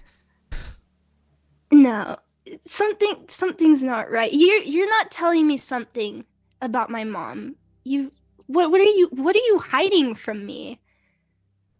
He looks down to the dough and he kind of like he punches the dough, like not violently, just like a baker would, but just a little bit more oomph to it. And he kind of scowls a little bit, and he says, "Crocus, I'm just trying to keep you safe. You're safe here with me. You're safe here with me. You don't need to go to Thebes." No, I'm not safe here, Dad. I have to go. I'm leaving now. If you want to say goodbye, we'll say goodbye here, but I'm off. Crocus, don't go. Oh. No. Goodbye, Dad. I don't know when I'll see you again, but I'm off to Thebes. He kind of steps around the counter and he says, "All right, fine. Well, if I can't stop you from going, then I'm gonna at least make sure you got a nice lunch." And he kind of packs you up a little sack full of baked goods and a nice sandwich, and hands it to you. And he says, "Fine, but whatever you find out, just know that I always love you, and just trying to make sure you're safe." I take the lunch and I nod at him and I go out the door on my way to Thebes. All right. The little bell ding-ling-ling opens as you leave, and you get a last look back at your dad, who is standing there in the bakery looking on longingly at you with kind of like a smile, like kind of like a, as the door shuts. All right. Anybody else want to say goodbye to anybody? I can go if you want. All right, yeah.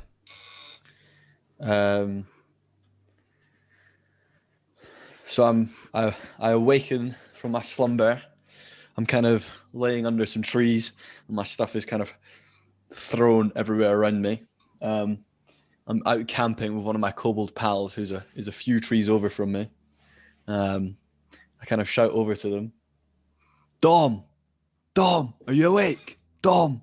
I'm awake. What's up, buddy? Dom, I've got to go, pal. I've got to go. I think I've just spoken to God. What are you talking about? You eat some bad berries, Fergus.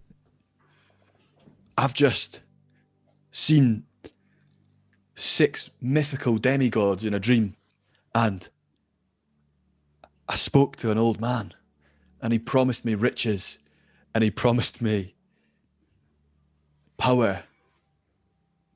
Dom starts laughing from a few trees over as the birds kind of fly out of the canopy. He wakes them all up. After he's done laughing, kind of belly laughing, he goes, Fergus, you're a kobold, man. Me and you ain't shit, buddy. Dom, I've never been more serious in my life. I'm going. Listen, I know we've been through thick and thin together, but if you're not going to support me on this, I've got to go.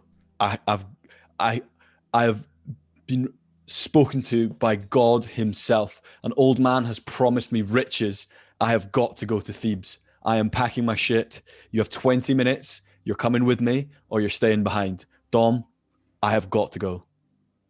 Fergus, I mean, man, hey, listen, buddy. Hey, I can't promise you riches, but I can promise you cooked rats. Come on, buddy. You like cooked rats? Come on. He kind of dangles a cooked rat from his tree that he's sitting in. Dom, we've spoken about Thebes before. Sure, but I thought you were the just roasted cow pats, the amazing food, the roasted fish. Fuck your rats. I am going to eat like a king. This man is going to feed me riches and gold and power, and it will be glorious. Dom, are you going to come, or am I leaving you behind? Listen, buddy, I mean, I can... No, I'm cutting you short. Are you going to come, or am I leaving you behind? Ross, roll me a persuasion check if you really want him to come. Roll me a persuasion check. Okay.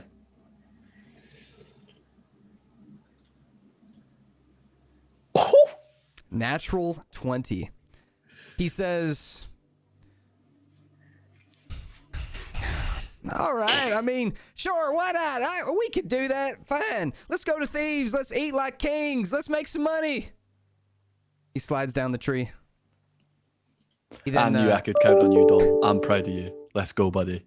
He then looks up at the tree that he just slid down from, and he's like, shit, I forgot my pack. And then he climbs back up and grabs his pack, and then slides back down again.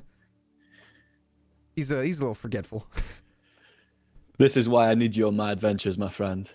As much of a nuisance as you may be, you're a good friend, and I'll never forget you. Hey, I got your back, buddy, but I'm eating this rat. And he starts eating it as you guys start walking. Come on, let's go. All right. Anybody else want to do any Number goodbyes? were you gonna make him roll to persuade? Were you like only if he gets a 20? No, I was probably in my head I had a 16 in mind. Okay, 16 was okay. the number I was gonna say. So yeah, you've got a little NPC named Dom with you. Oh shit! So that'll be fun. We'll have That's that so show cool. up. Yeah. I would like to have a little parting scene.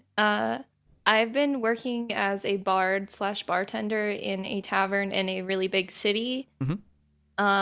And I just need to go to my boss and let him know that I'm going to be going off on a journey and I can't work there anymore. He probably should hire another bard. Okay. So we're gonna say that the bar that you work at is called the we're gonna say it's gonna be called the Drunkard's Mug. The Drunkard's Mug. It's a place that you work, and it sounds like a dive, but it's not too bad. I mean, for a tavern, it's all right. Your boss is a big burly dwarf named Mitch. And you've got some other waitresses and friends that work there too. But you got to go to him to kind of get days off or tell him that you're gonna miss a day or whatever, and he's pretty strict. Yeah, well, I'm gonna go up to him and I'm gonna be like, "Hey, Mitch. I hope you aren't upset because this is pretty short notice, but I have to go. I have to go on a journey.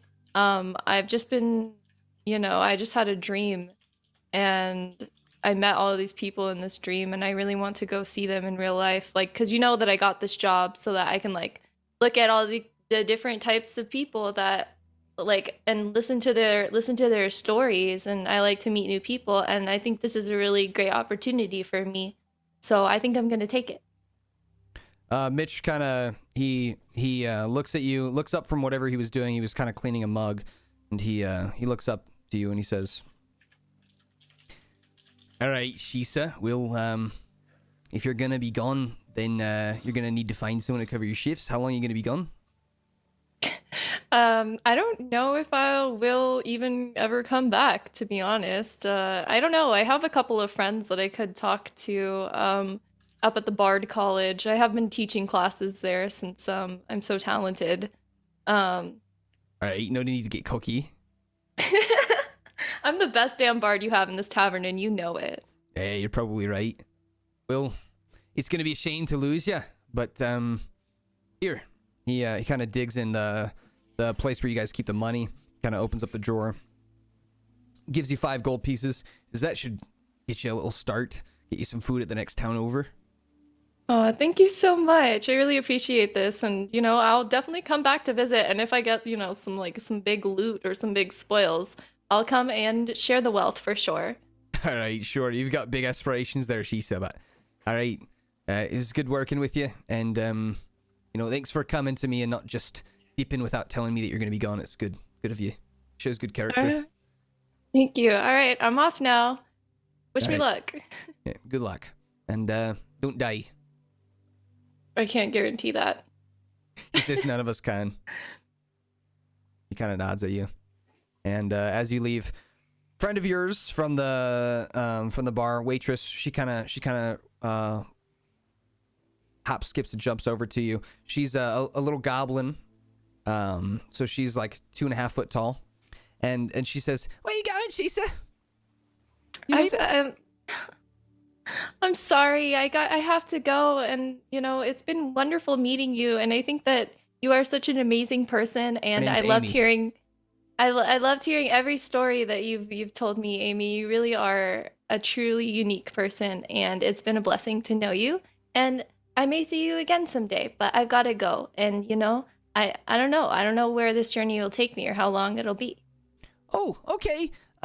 Well, it was really nice to meet you, and I really liked working with you. I learned a lot, and hold on." And she kind of, she runs to the back, and she comes back out with a flute that's similar looking to yours, and she says, "I've been watching, and check this out." And she's going to roll a performance check. Oh, that's so cute. Performance check. She got a 15. So, she plays her flute and it sounds all right. I mean, it doesn't sound nearly as good as you, but it sounds all right. And you notice that she's playing a song that you normally play, like your regular song, the one that you play the most, that she's been like listening to. She's kind of been copying your finger movements and all that stuff. And so, yeah, she seems to have taken a liking to you and been inspired by you. Well, Amy, I see that you've been practicing very hard, and it really shows in your work. And I'm so flattered that you played my favorite song. That really was the cherry on top. Well, I'm happy that I met you, and yeah, good luck on your adventures. Yeah.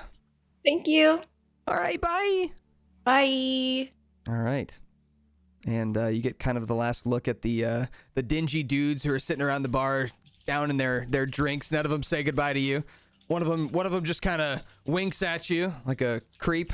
But for the most part, there's just it's a bar. You got the same dudes all the time coming there. So, with that said, you head out, and the day is young, and you've got time to kind of pack everything up and get rolling. Time to meet new friends. Exactly. And Colin, do you want to do anything? Here's the thing, Commander. Mm-hmm. I have been eagerly awaiting any opportunity to leave this life behind. the whole pirate thing, the sea shanties, the palling around in bars with the pirate folk. Just it ain't my scene, Commander. Okay. So I have been looking for any excuse to leave all this behind, and so I'm all over this. This sounds like music to my ears. That said, not really tight with the family. There's no one in particular I would say goodbye to that I'm particularly close with. That said, I do have an obligation that I do have to fulfill. In that, the fleet had the intention of raiding an incoming fleet of ships that was transferring some goods, and I would like to opt out of this after committing prior to it. I'd like to speak to the captain. Okay. So you walk up to the captain of your fleet. He is a large, what is known as a warforged, which is kind of like a robot almost. He's calculated and cold and intelligent and strong. He is a mix of all the things that make someone scary to deal with. And he is made of copper. He's got like magical aura kind of flowing through him that keeps all of his pieces together. He's like a spaceship steampunk robot, okay? He's got a big captain's hat on. And he, as you approach, he looks at you in the same stoic way that he looks at everybody. He doesn't have facial expressions or have emotions really that he shows. And he says, let's see.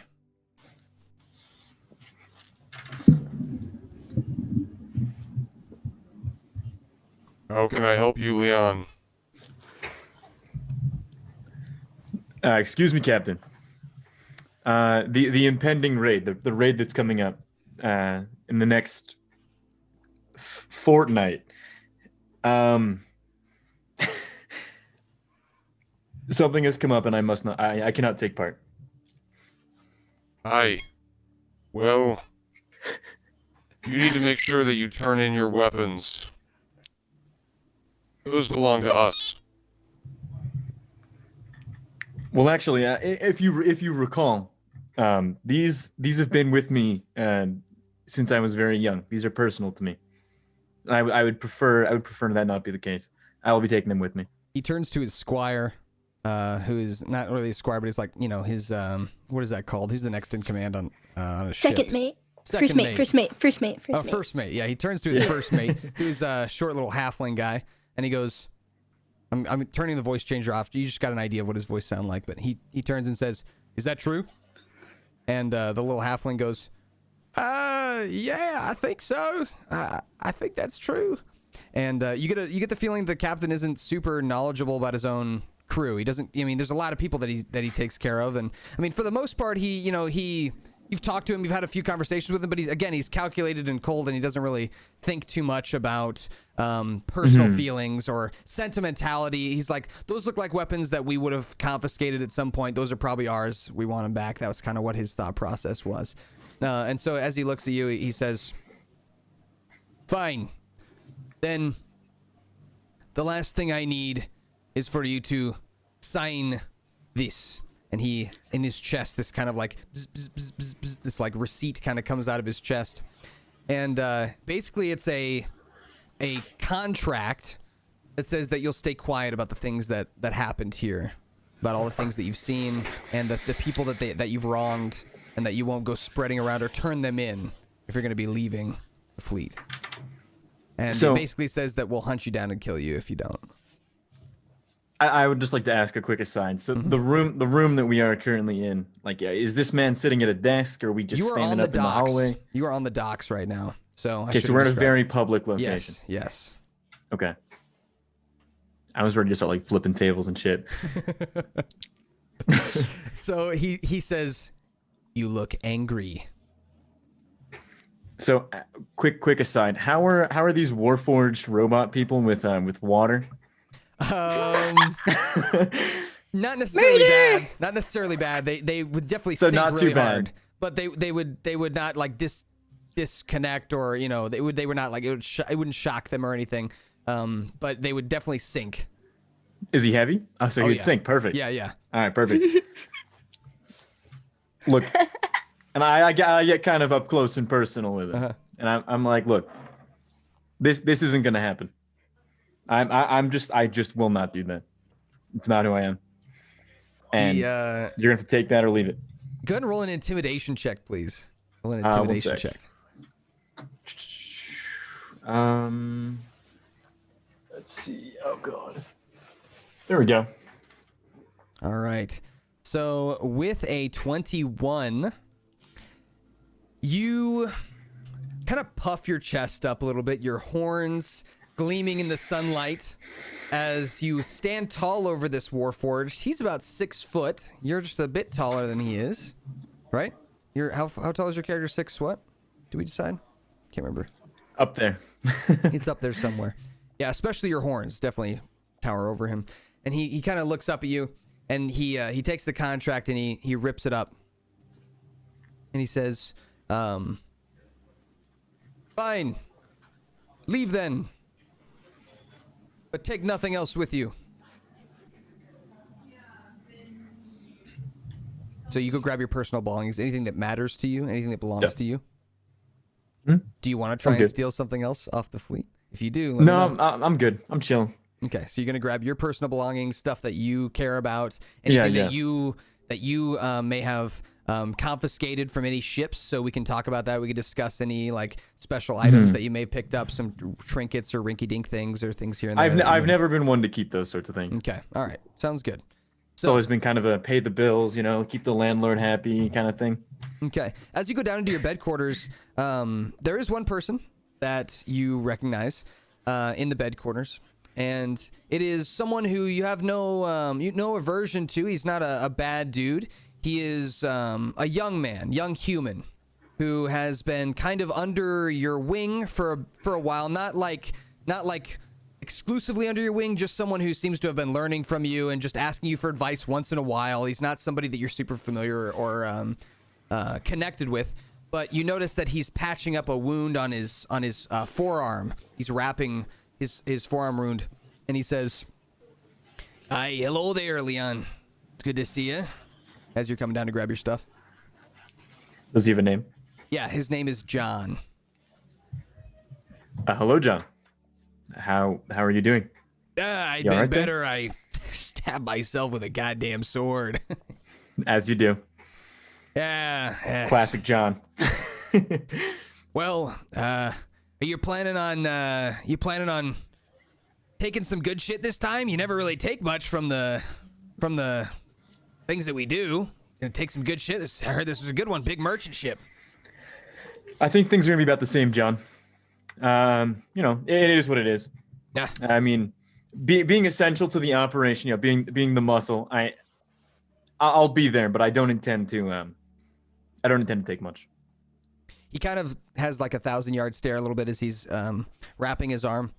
And he finishes wrapping and says, I don't think my parents would be very happy about what I've been up to. What about yours? Seems like he's making small talk. Right. I think they'll be. I think they'll make do. Well, definitely come from different walks of life. Well, good luck on your whatever you're up to. I'll see you later today. See you around. Take care, John. You grab kind of all your stuff. You don't really have like a sleeping bag or anything. You had like a bay of hail that you basically, a hay of, what is it?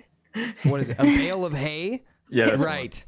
Bale of hay that you kind of laid on. That's what everyone has for beds in this on the ships. So because it's just least expensive that way.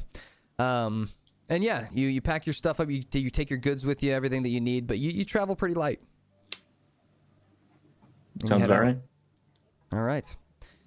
And as you guys all head out from your homes, wherever you lay or rest or wherever your families are, some of you take one last look back, some of you don't look back at all. Some of you are just leaving. And you find your way to Thebes. So, bring this here. As you arrive at Thebes, Thebes is a large city. that has Roman-inspired architecture. It's got a lot of those buildings with the white columns in front of them, large marble buildings scattered throughout. You see different colored tent tops as there is a market going on in the town. This city is one of the larger cities of the continent that you're on, in which I'll kind of explain all that continent stuff when it becomes relevant. But for now, you found your way here with that little tick in your head that showed you where to go. Some of you would have had no idea how to get here. Some of you guys may have never even heard of this place before. And as you arrive, the people there are bustling and busy, walking their carts along the street, talking with one another. You see, off to your right, you see, in the right-hand side of the city, there is, like I said, a large market that's happening where people are selling all kinds of goods and services. And you all find your way to the middle of the town where there's a large fountain. That is where you were told to make your way. So it's pretty easy to find because the way that the city is built, it's kind of like a big circle. And in the middle of that circle is the fountain. So all you have to do is walk to the middle of the city to find your way there. And for the first time, the first person to arrive here is Shisa. Shisa, as you arrive at the fountain, there are some kids kind of splashing in the fountain. There's a mom who's sitting on the edge of the fountain. And then there are street performers all around who are either doing hula hooping or singing songs, playing instruments, doing magic tricks. And this area seems like it's kind of like a little entertainer's kind of paradise as you arrive. There are large crowds of people who are tossing small pieces of copper and silver into the guitar cases and violin cases, giving pieces of gold to magic performers, and setting it in front of them or handing it to them during their magic tricks, things like that. And the people all seem excited and happy, and the town seems lively as you arrive. The fountain is a large fountain that is in the shape of swans that are kind of rising up out of the water, and then the water of the fountain is coming out of their bills of the swans. There's like 6 of them that are kind of coming out in like a star pattern, and then the water comes out of their bills. And it's a pretty nice fountain, one that looks like it's very pristine and well kept. A lot of things in the city seem well kept. It's very clean. So, as you arrive, what would you like to do? Can I? Shisa's here first. So we'll let Shisa go, and then I'll have everyone kind of show up one by one here and see each other. So Shisa, what do you do? I would probably walk up to the musicians and listen to what they were playing to try to see if I knew that song or not. Okay, go ahead and roll me a perception check. Egrid, at this time, you are also showing up, and you see one familiar face, only one, and it is Shisa's, one that you saw in your dream. She is a snake woman, so she has kind of scales on her body, not super visible. I mean, they're there, but they're kind of hidden a little bit. She's got snake-like eyes, and she is standing in a crowd of people. She stands out because of her hair color.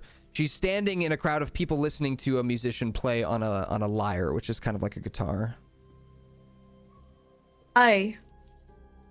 You girl. Me? Yes, you. You look familiar. I think you look familiar too. Didn't we see each other in a dream or something? I recognize you from a dream. What? Wow. And that's why I'm here. Yeah. Just a fortnight ago. Do you have the same, is your mother Vivian? Do you have the same mom? That's not my mother. That ain't my mama. Who are you? I'm here to try to find my godly parents. I was sent here by Romulus in a dream. It's the same as you, Shisa. So, yeah, that's like exactly what happened to me. That's crazy. Did we all have the same dream? Like, what kind of magic is that? How are we all there? I haven't heard of this type of magic before. I look No over at the response. guitar, I mean the lyre, and I ask to Egrid, I say, do you have music at your church? Do you ever play music there? I know, we're not musical there.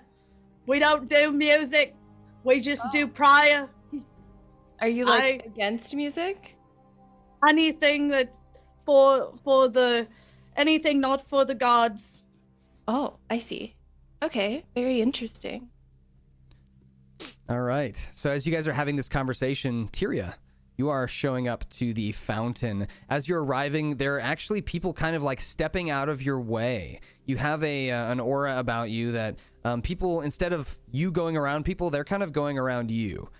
You carry yourself in a way that's either intimidating or just in a way that people seem to respect quite a bit. Hello, creatures. I was told to come here. Apparently, we may work better in groups. I disagree, but perhaps you're in need of my royal powers. There's that wench from my dream. Oh, it's Pigrid. I was hoping you wouldn't show up. What a pity. I'm sure all you other creatures are lovely. -1. And as this conversation is happening, Crocus, you are kind of wildly looking around at the different buildings. This is a very different city than where you were raised. It's very populous, and the buildings are huge, and the people are eccentric, and it's just very different than the place that you were raised. And so it's pretty amazing. But you found your way to the big circle where the fountain is. Shisa, I may have seen you before at royal banquets. I have not seen you other creatures, though. I'm assuming you are of... I actually recently plebeian left my family and all of the riches that come with it. I've been working in a tavern these last couple of months, and I've really started to understand people who aren't royal. It's really nice to, like, you know, look at life through other people's eyes. Commune with the commoners. So you wanted to become a commoner, I see. I didn't really like the symbol of hate that my parents stood for. I mean, I don't want to be royal if it's under a bad regime. My royal parents have always told me about noblesse oblige. But I will protect you, commoners. -1. I don't need your protection, wench. You might be muted. Am I muted? There you go. Now I can hear you. I'm You will good. see. The protection of the gods. You will see, Pigrid. Keep a straight face. I love you, Casey. I imagine it would actually be pretty hard for Crocus to fit a word in with all this kind of tension between these. She's kind of watching. It's kind of like, ooh, what the fuck? So yeah, you guys, as you're having this conversation, you kind of see out of the corner of your eye, you see Crocus, who's stands out because of her, like, the color and vibrancy that she brings. She brings a curious nature to her of this area. You definitely don't see very many furbolgs in this area of the world, and so she kind of stands out a bit with her bovine-esque features. You will see, adorable little creature, the cruelty that is of the Dwarven race. Okay. My character just kind of wanders off at this point, like... Worry not, I will protect you, little purple creature. Thanks! Shisa, with your 5 perception, you're unsure of the song name. It's something new that you have never heard before, by the way. Just letting you know. I throw one of my coins that I was given by my boss into the guitar case. All right, sounds good. You throw one of your gold coins. This is something that you can keep track of in the equipment slot on your D&D sheet. So add 4 gold to your equipment slot in your D&D sheet, since you were given 5, but you just gave one up. So add 4 gold to that. And that is your reward for telling your boss ahead of time that you were leaving instead of just dipping without saying anything. So, Leon. You have the similar effect that Tyria has, whereas you walk, people step aside, but for a different reason. Because of your large physique and your intimidating nature. Even though you know who you are. They seem to be judging you from afar as you walk. The people seem to whisper and whine as you walk by, and you know, you hear off of the corner, you hear in your ear a child kind of off in the distance go, "Mom, look how big that guy is." And the mom goes, "Shh, no, come this way, child. Come this way, child." And they kind of like steer them off.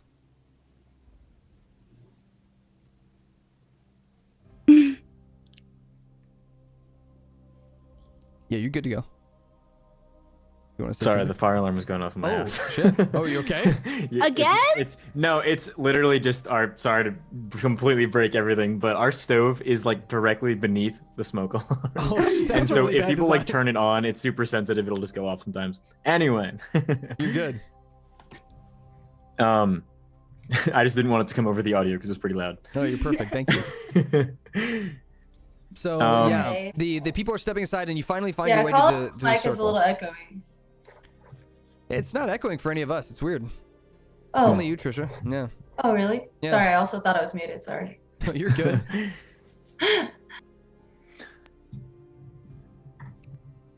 So we've met before, huh? Kind of just coming into the crowd. So yeah, you guys are kind of like standing-ish in a circle around. And yeah, as Leon approaches, he's much more imposing in person than he was in a dream. Y'all are the folks from my dream. We are. Well, it's a pleasure to meet a lot of you. Nice to meet you too. Kind of look up at him. I'm like, oh god. You share similar bovine features, which is kind of interesting. So Hello, large creature. Hello, small person. Okay, we. Hi, moon elf. All right. Let's. Not Is high off everyone the ground, here? you're not. Oh my god. Okay. Wait, Just so you like, wait. like The bigger can they we- are, the harder they fall. Are Can we like ride on you like you're a horse? I don't mind. Ooh, So offensive. Okay. Dude, that's so sick. You can't say that. it's okay. What? You don't ask somebody to ride them. One person in the crowd's like, "Wow, that's really offensive." He kind of like turns away. No, seriously, no offense taken, not a problem. No, I used to take care of some children back in the village. Oh, I've just Yeah. recently been taught how to ride horses, so I just thought maybe, you know, it was the same with you because you have like a similar. Well, we have only just met, so. Yeah. And, That's not what I mean. Oh my gosh. No, I know exactly what you mean. Don't worry about it. and the guy who said like that's kind of rude, he kind of turns around and he's like looking at this conversation happening, and he goes, "You just gonna take that, big man? You should punch the shit out of her. Fight, fight, fight, fight!" And then the crowd starts saying fight, fight, fight. And it seems like the people here are susceptible to entertainment, so they are like trying to incite something with this new group of people that have showed up, trying to get you maybe in trouble. Okay, so how do you deal with this situation now? can I roll another intimidation check and Yes, kind absolutely. of just try to spook the crowd? Here, give me a zig. Yeah, so yeah, roll your intimidation check and then tell me what you do. Because I would like to diffuse the situation, but I don't want to Okay. be like, "Oh, hey guys, can you calm down a little bit?" Sure. Sure. So how do you try and intimidate them? My apologies. My courier with my new moon. Stop it around a little bit.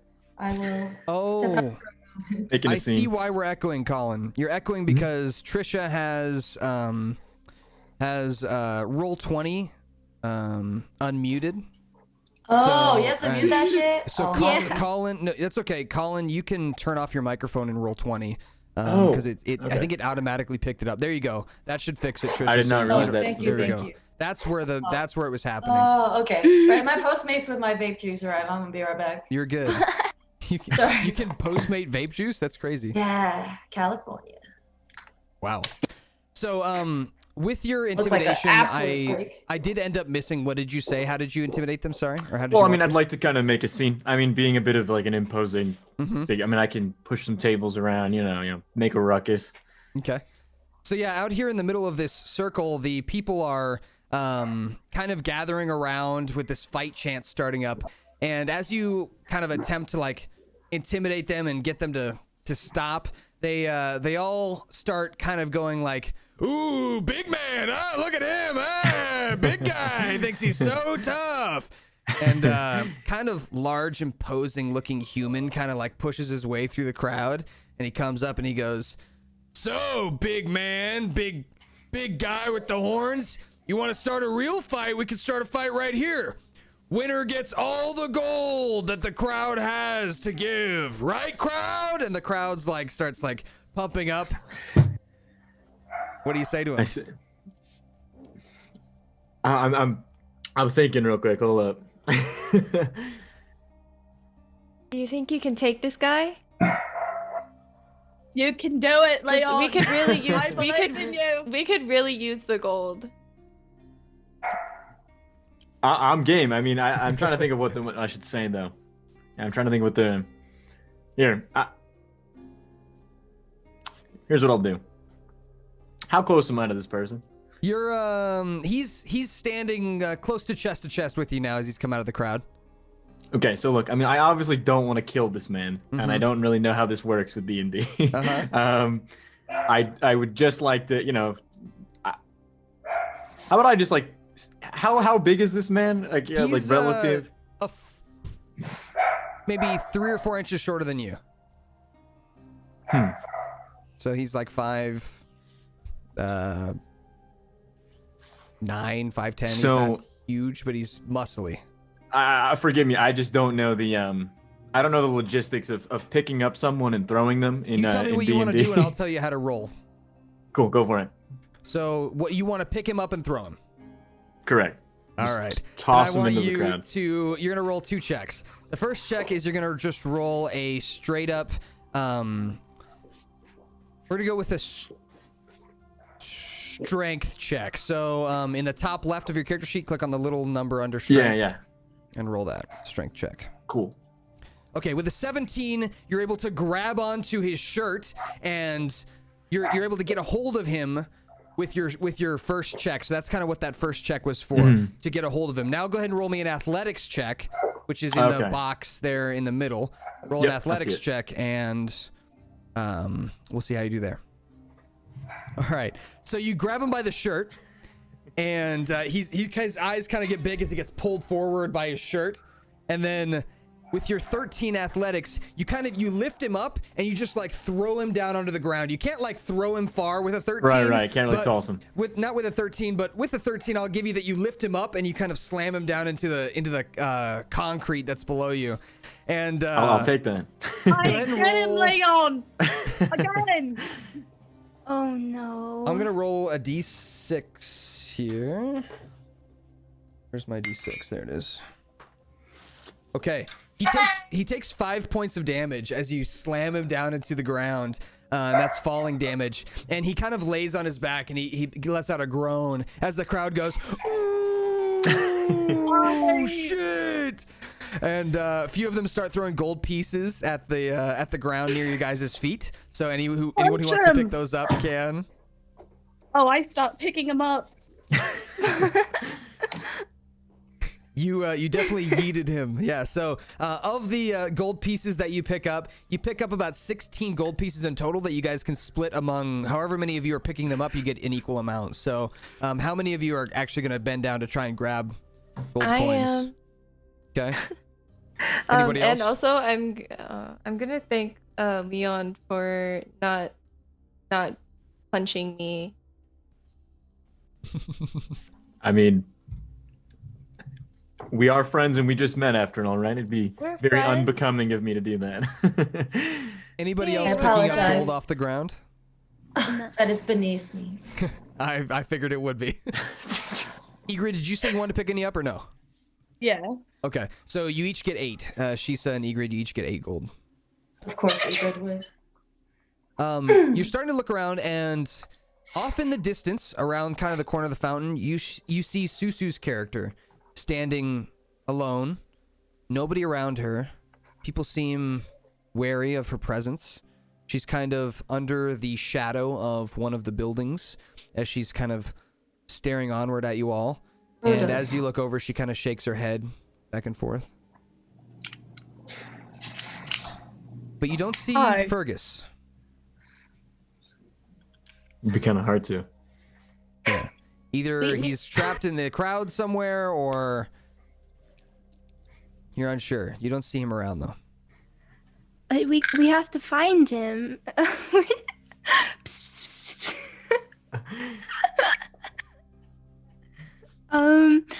I start looking for Fergus. I'm leaving the crowd. I'm gonna go look for Fergus because I'm uncomfortable. Sounds good. So everyone who wants to look around for Fergus, roll me an investigation check, please. Anyone who wants to look around for him. If you don't want to look around for him, if you don't think your character would do that, then don't. I would love to help find the small creature. All right. What am I rolling again? Investigation. Oh, Investigation. cool. Investigation. The courier looked terrified of my royal self. Wow. So that green number means Trisha rolled a nat 20 on her investigation. Hog! Oh, sorry. Yay! Oh, rejoice. Rejoice. That's what I meant.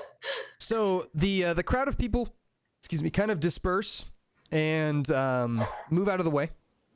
And Moonsey, Crocus, as you look around, you see no signs of Fergus, even with a 15. You looking around, you kind of ask around a little bit too. You say, "Hey, have you seen like a little blue guy around?" And the person you ask is like, "Nope, haven't seen any of that. Nope, sorry."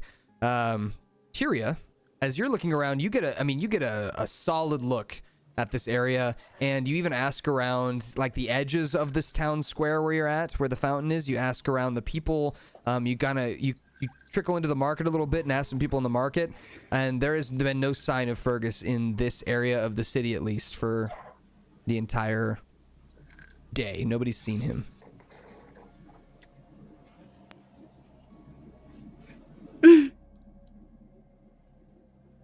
So, what would you guys like to do? You guys are the only one that get that information, like that very specific information. So the reason I'm telling you that, you guys got high rolls, which means on any normal circumstance, if you were just looking for somebody, you'd find them with high rolls like that. Sorry, did you say my name? I didn't Yeah. recognize it because it wasn't Yeah, my I real. said- I said my Tyria, bad. So, I'm not used to it. yeah.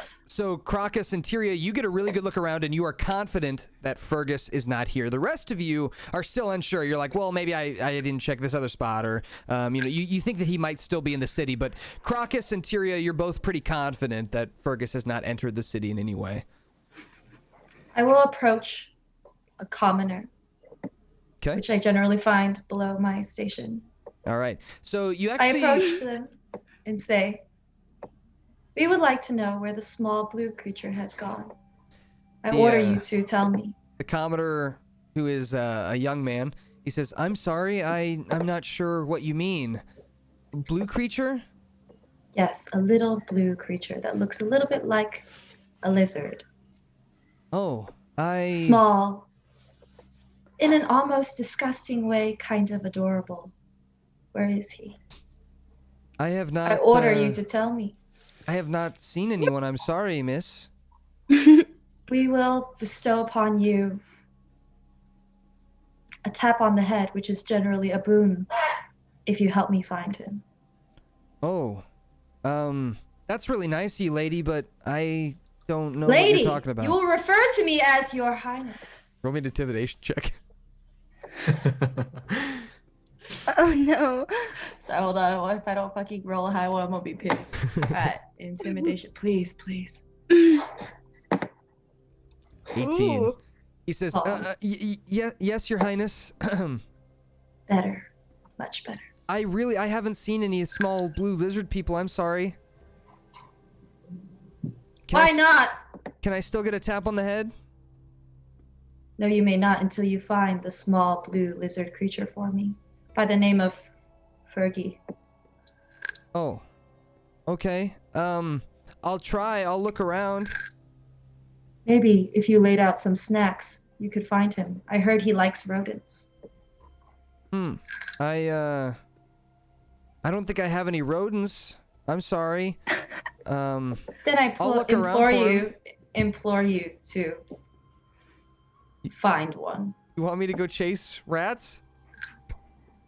Do you want me That's to what go you find must him, do. or do you want me to go chase rats? Find him. So no on the rats. Cease your rambling, creature. Understood, find- Your Highness. I like that. Okay. All right. Okay, I'll go look around, and if I find him, I get head pats. Yes, may have 2 head pats. All right, he runs off. Looks like probably, I don't know. He's like a teenage kid. He just seems excited to have a person talking to him. Just in general, he seems like he was bored. So.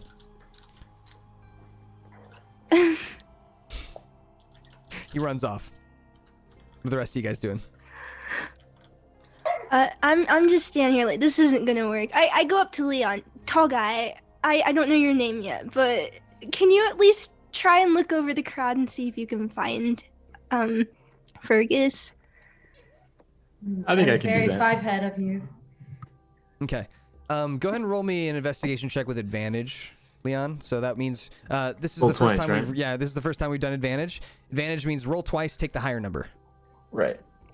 If you go into D&D Beyond, you can click shift and then click on it, and that'll actually automatically roll with advantage for Oh you. wow. All right. So looking over the crowd, it's impossible. You have a feeling that looking over the crowd isn't going to help you find somebody that's shorter than the crowd. So here's the thing. Here's the slight logistical problem. You see Crocus. Crocus, right? Yeah, and Leon? You got it. So Okay, cool. I may be tall, but these peepers of mine not great. I would like to posit an alternative course of action. What about I put you on top of my shoulders? You look out into the crowd. I mean, if that's what it's gonna take to find Fergus. Much better point of view, because I can't see. I'm gonna be honest. I can't see shit. Okay. All right. Okay. I agree. All right. So Leon, you lift Crocus onto your shoulders. Crocus is heavy. I mean, not in that way. I'm not saying Wow. Crocus is fat. Okay. Wow. Just dense. Hey, Anyway. Shasta, she's stealing your ride. Our dungeon master Hey. is insulting your That's body weight. that's totally okay, and we could share. So it's okay. I am a cow after all, but So, first thing, Leon, go ahead and roll me an athletics check to put Right. her on your shoulder. Give me one See how sec. you do here. Athletics, you said? Yeah, athletics. Cool. Jesus, my luck today is so Your poor. luck is pretty bad today. I'm trying So- to be helpful. All right, Crocus, I was gonna give you advantage if he could like keep you on his shoulders pretty easily, but it was pretty hard for him to get up onto get you up on his shoulders. So instead, you're just gonna roll an extra investigation check. So just one more investigation check. I'll give you one more shot here. so you're telling me we failed? We're failing I'm pretty just hard. telling you that. Yeah, I mean it's not gonna give you much better, but it gives you an extra roll, which is nice. With the 20. You are 100% positive that Fergus is not in this area. He's just not entered the city at all. Oh my God, where is he? Go team. You guys are like way taller than the crowd, like double the height of anyone in the crowd by doing this.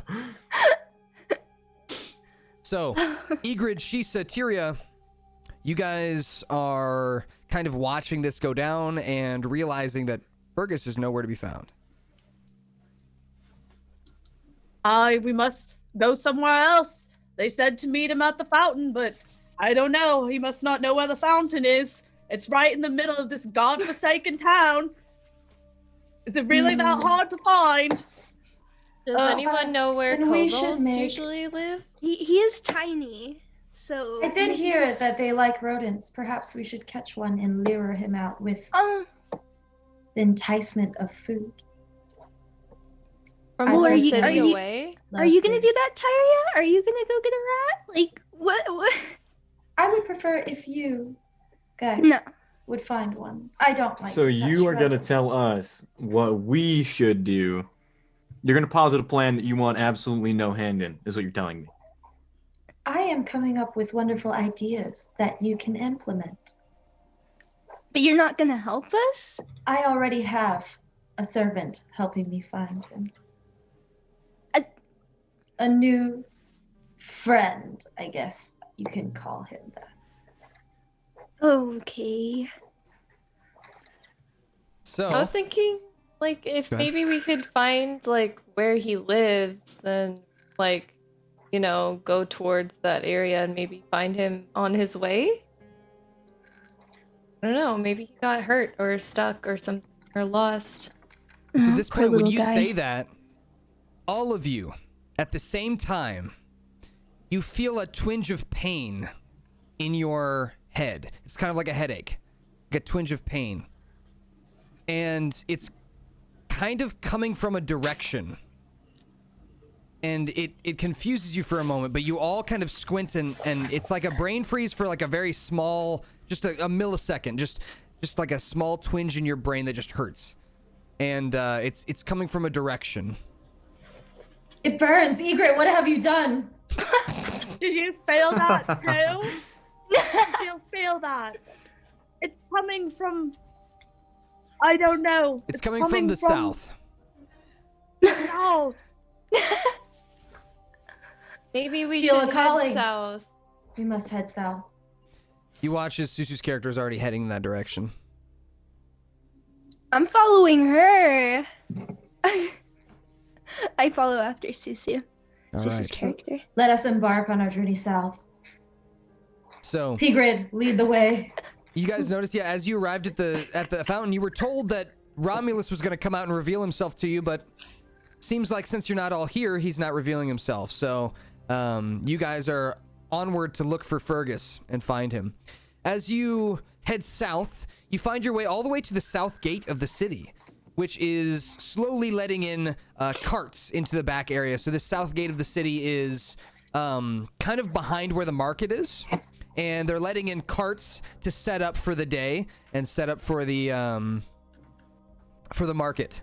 And as you are heading through this area, some people give you some odd looks, but you kind of walk out of the south gate, and a few of the guards kind of, again, they give you like second looks, but they don't really, I mean, it doesn't seem like they're that interested in whatever you're doing. They're too busy with their jobs trying to make sure that the carts that are coming in are not full of Oh my. illegal All this stuff. traveling has ruined my royal hair.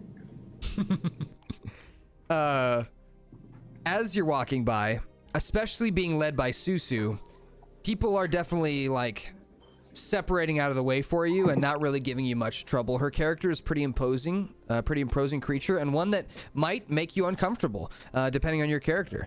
Her bottom half being a spider is somewhat off-putting to a lot of people. Not in any way that will alter, your dynamic. No one's gonna stop you and attack her or anything like that. It's just people just find her a bit strange, and somewhat scared of her. But as you follow her out of the city, she leads you into the woods that surround the city. You've all traveled through these woods trying to get here. They are, for the most part, pretty tame woods.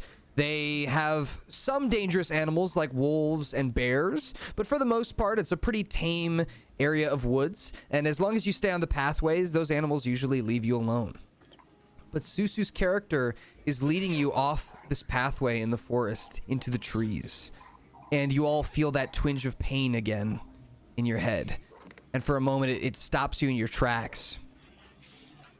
And this is like your first time feeling it. You have a feeling, though, I mean, it's less pain this time. You have a feeling you're going to get used to it over time. But it's definitely a strange feeling. And as she stops, she kind of points in a direction. Susu's character points in a direction, which is the direction you guys have been traveling. And then she goes like this, telling you to be quiet. Puts her finger over her lips. I want everyone to roll me a stealth check. Oh boy. My head, it pains me. It must be Pigrid's forbidden leaf. What are we doing? Stealth? Yes, stealth. Yes. Wait. What did I roll? Let's see what I rolled. All right, so who was already missing? Let's see, 1, 2, 3. No, Ah, that's good. damn Okay. it. I'm I'll- having a I'll hard roll time for finding it. Oh, yeah, you're Oh, good. I found it. There we go. Okay. So, with the combined rolls here, what I like to do with stealth is I like to try and take kind of an average of the rolls and make that kind of the party's average, because if one person's really loud and one person's really quiet, I don't want the really quiet person to get caught for it, necessarily. So, stealth means you're sneaking, right? And particular Crocus, you're not bad at sneaking by any means, but in this case, as you guys are kind of sneaking along, Crocus, you're noticing that there are a lot of broken branches and sticks in this area that you're stepping on. And it's not that you're doing it on purpose, they're just kind of coming out of nowhere, like while you're walking. And you've really got to keep your head up because you can't look down at the ground. The trees are too dense and you'll end up hitting a tree or making some other kind of noise. So you're trying to keep your eyes forward but also look down, and it's just kind of hard. The rest of you, as you're kind of going, it's not like you're sneaking perfectly, okay? You're not the sneakiest people in the world. You're walking through the woods, okay? It's basically what's happening. And as you get closer, you start hearing this kind of grunting noise in the distance. Like that. And you also hear a distinct voice. Hey, Fergus, you alright, buddy? And that is a person you've never heard before, yelling out. And in the distance, you hear a familiar voice, Fergus's, yell back to this other creature. Dom, where are you, pal? Where are you?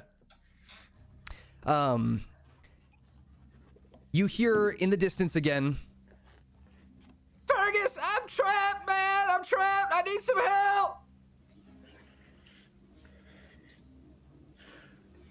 We should leave him.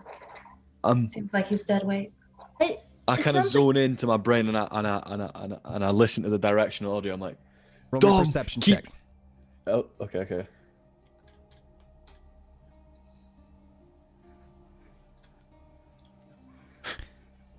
All right, yeah. With a 22, you know exactly which direction he's coming from. You hear the sound of your friend Dom in the distance, and you can also hear the growling and barking of some kind of dog-like creature in the distance as well. Using my natural cobalt senses, I plant myself low to the ground, and I can feel Dom's fearful vibrations through the ground.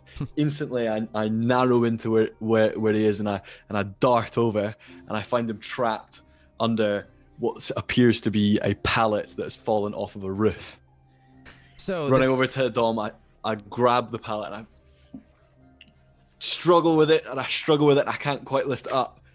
I scream out for some help. Help! And you know the situation's dangerous, Fergus, because you just got done taking care of this strange creature, a creature that looks like a dog but has this strange rock-like skin and breathes fire, and you just took care of one of these things, and you can hear more in the distance coming for you.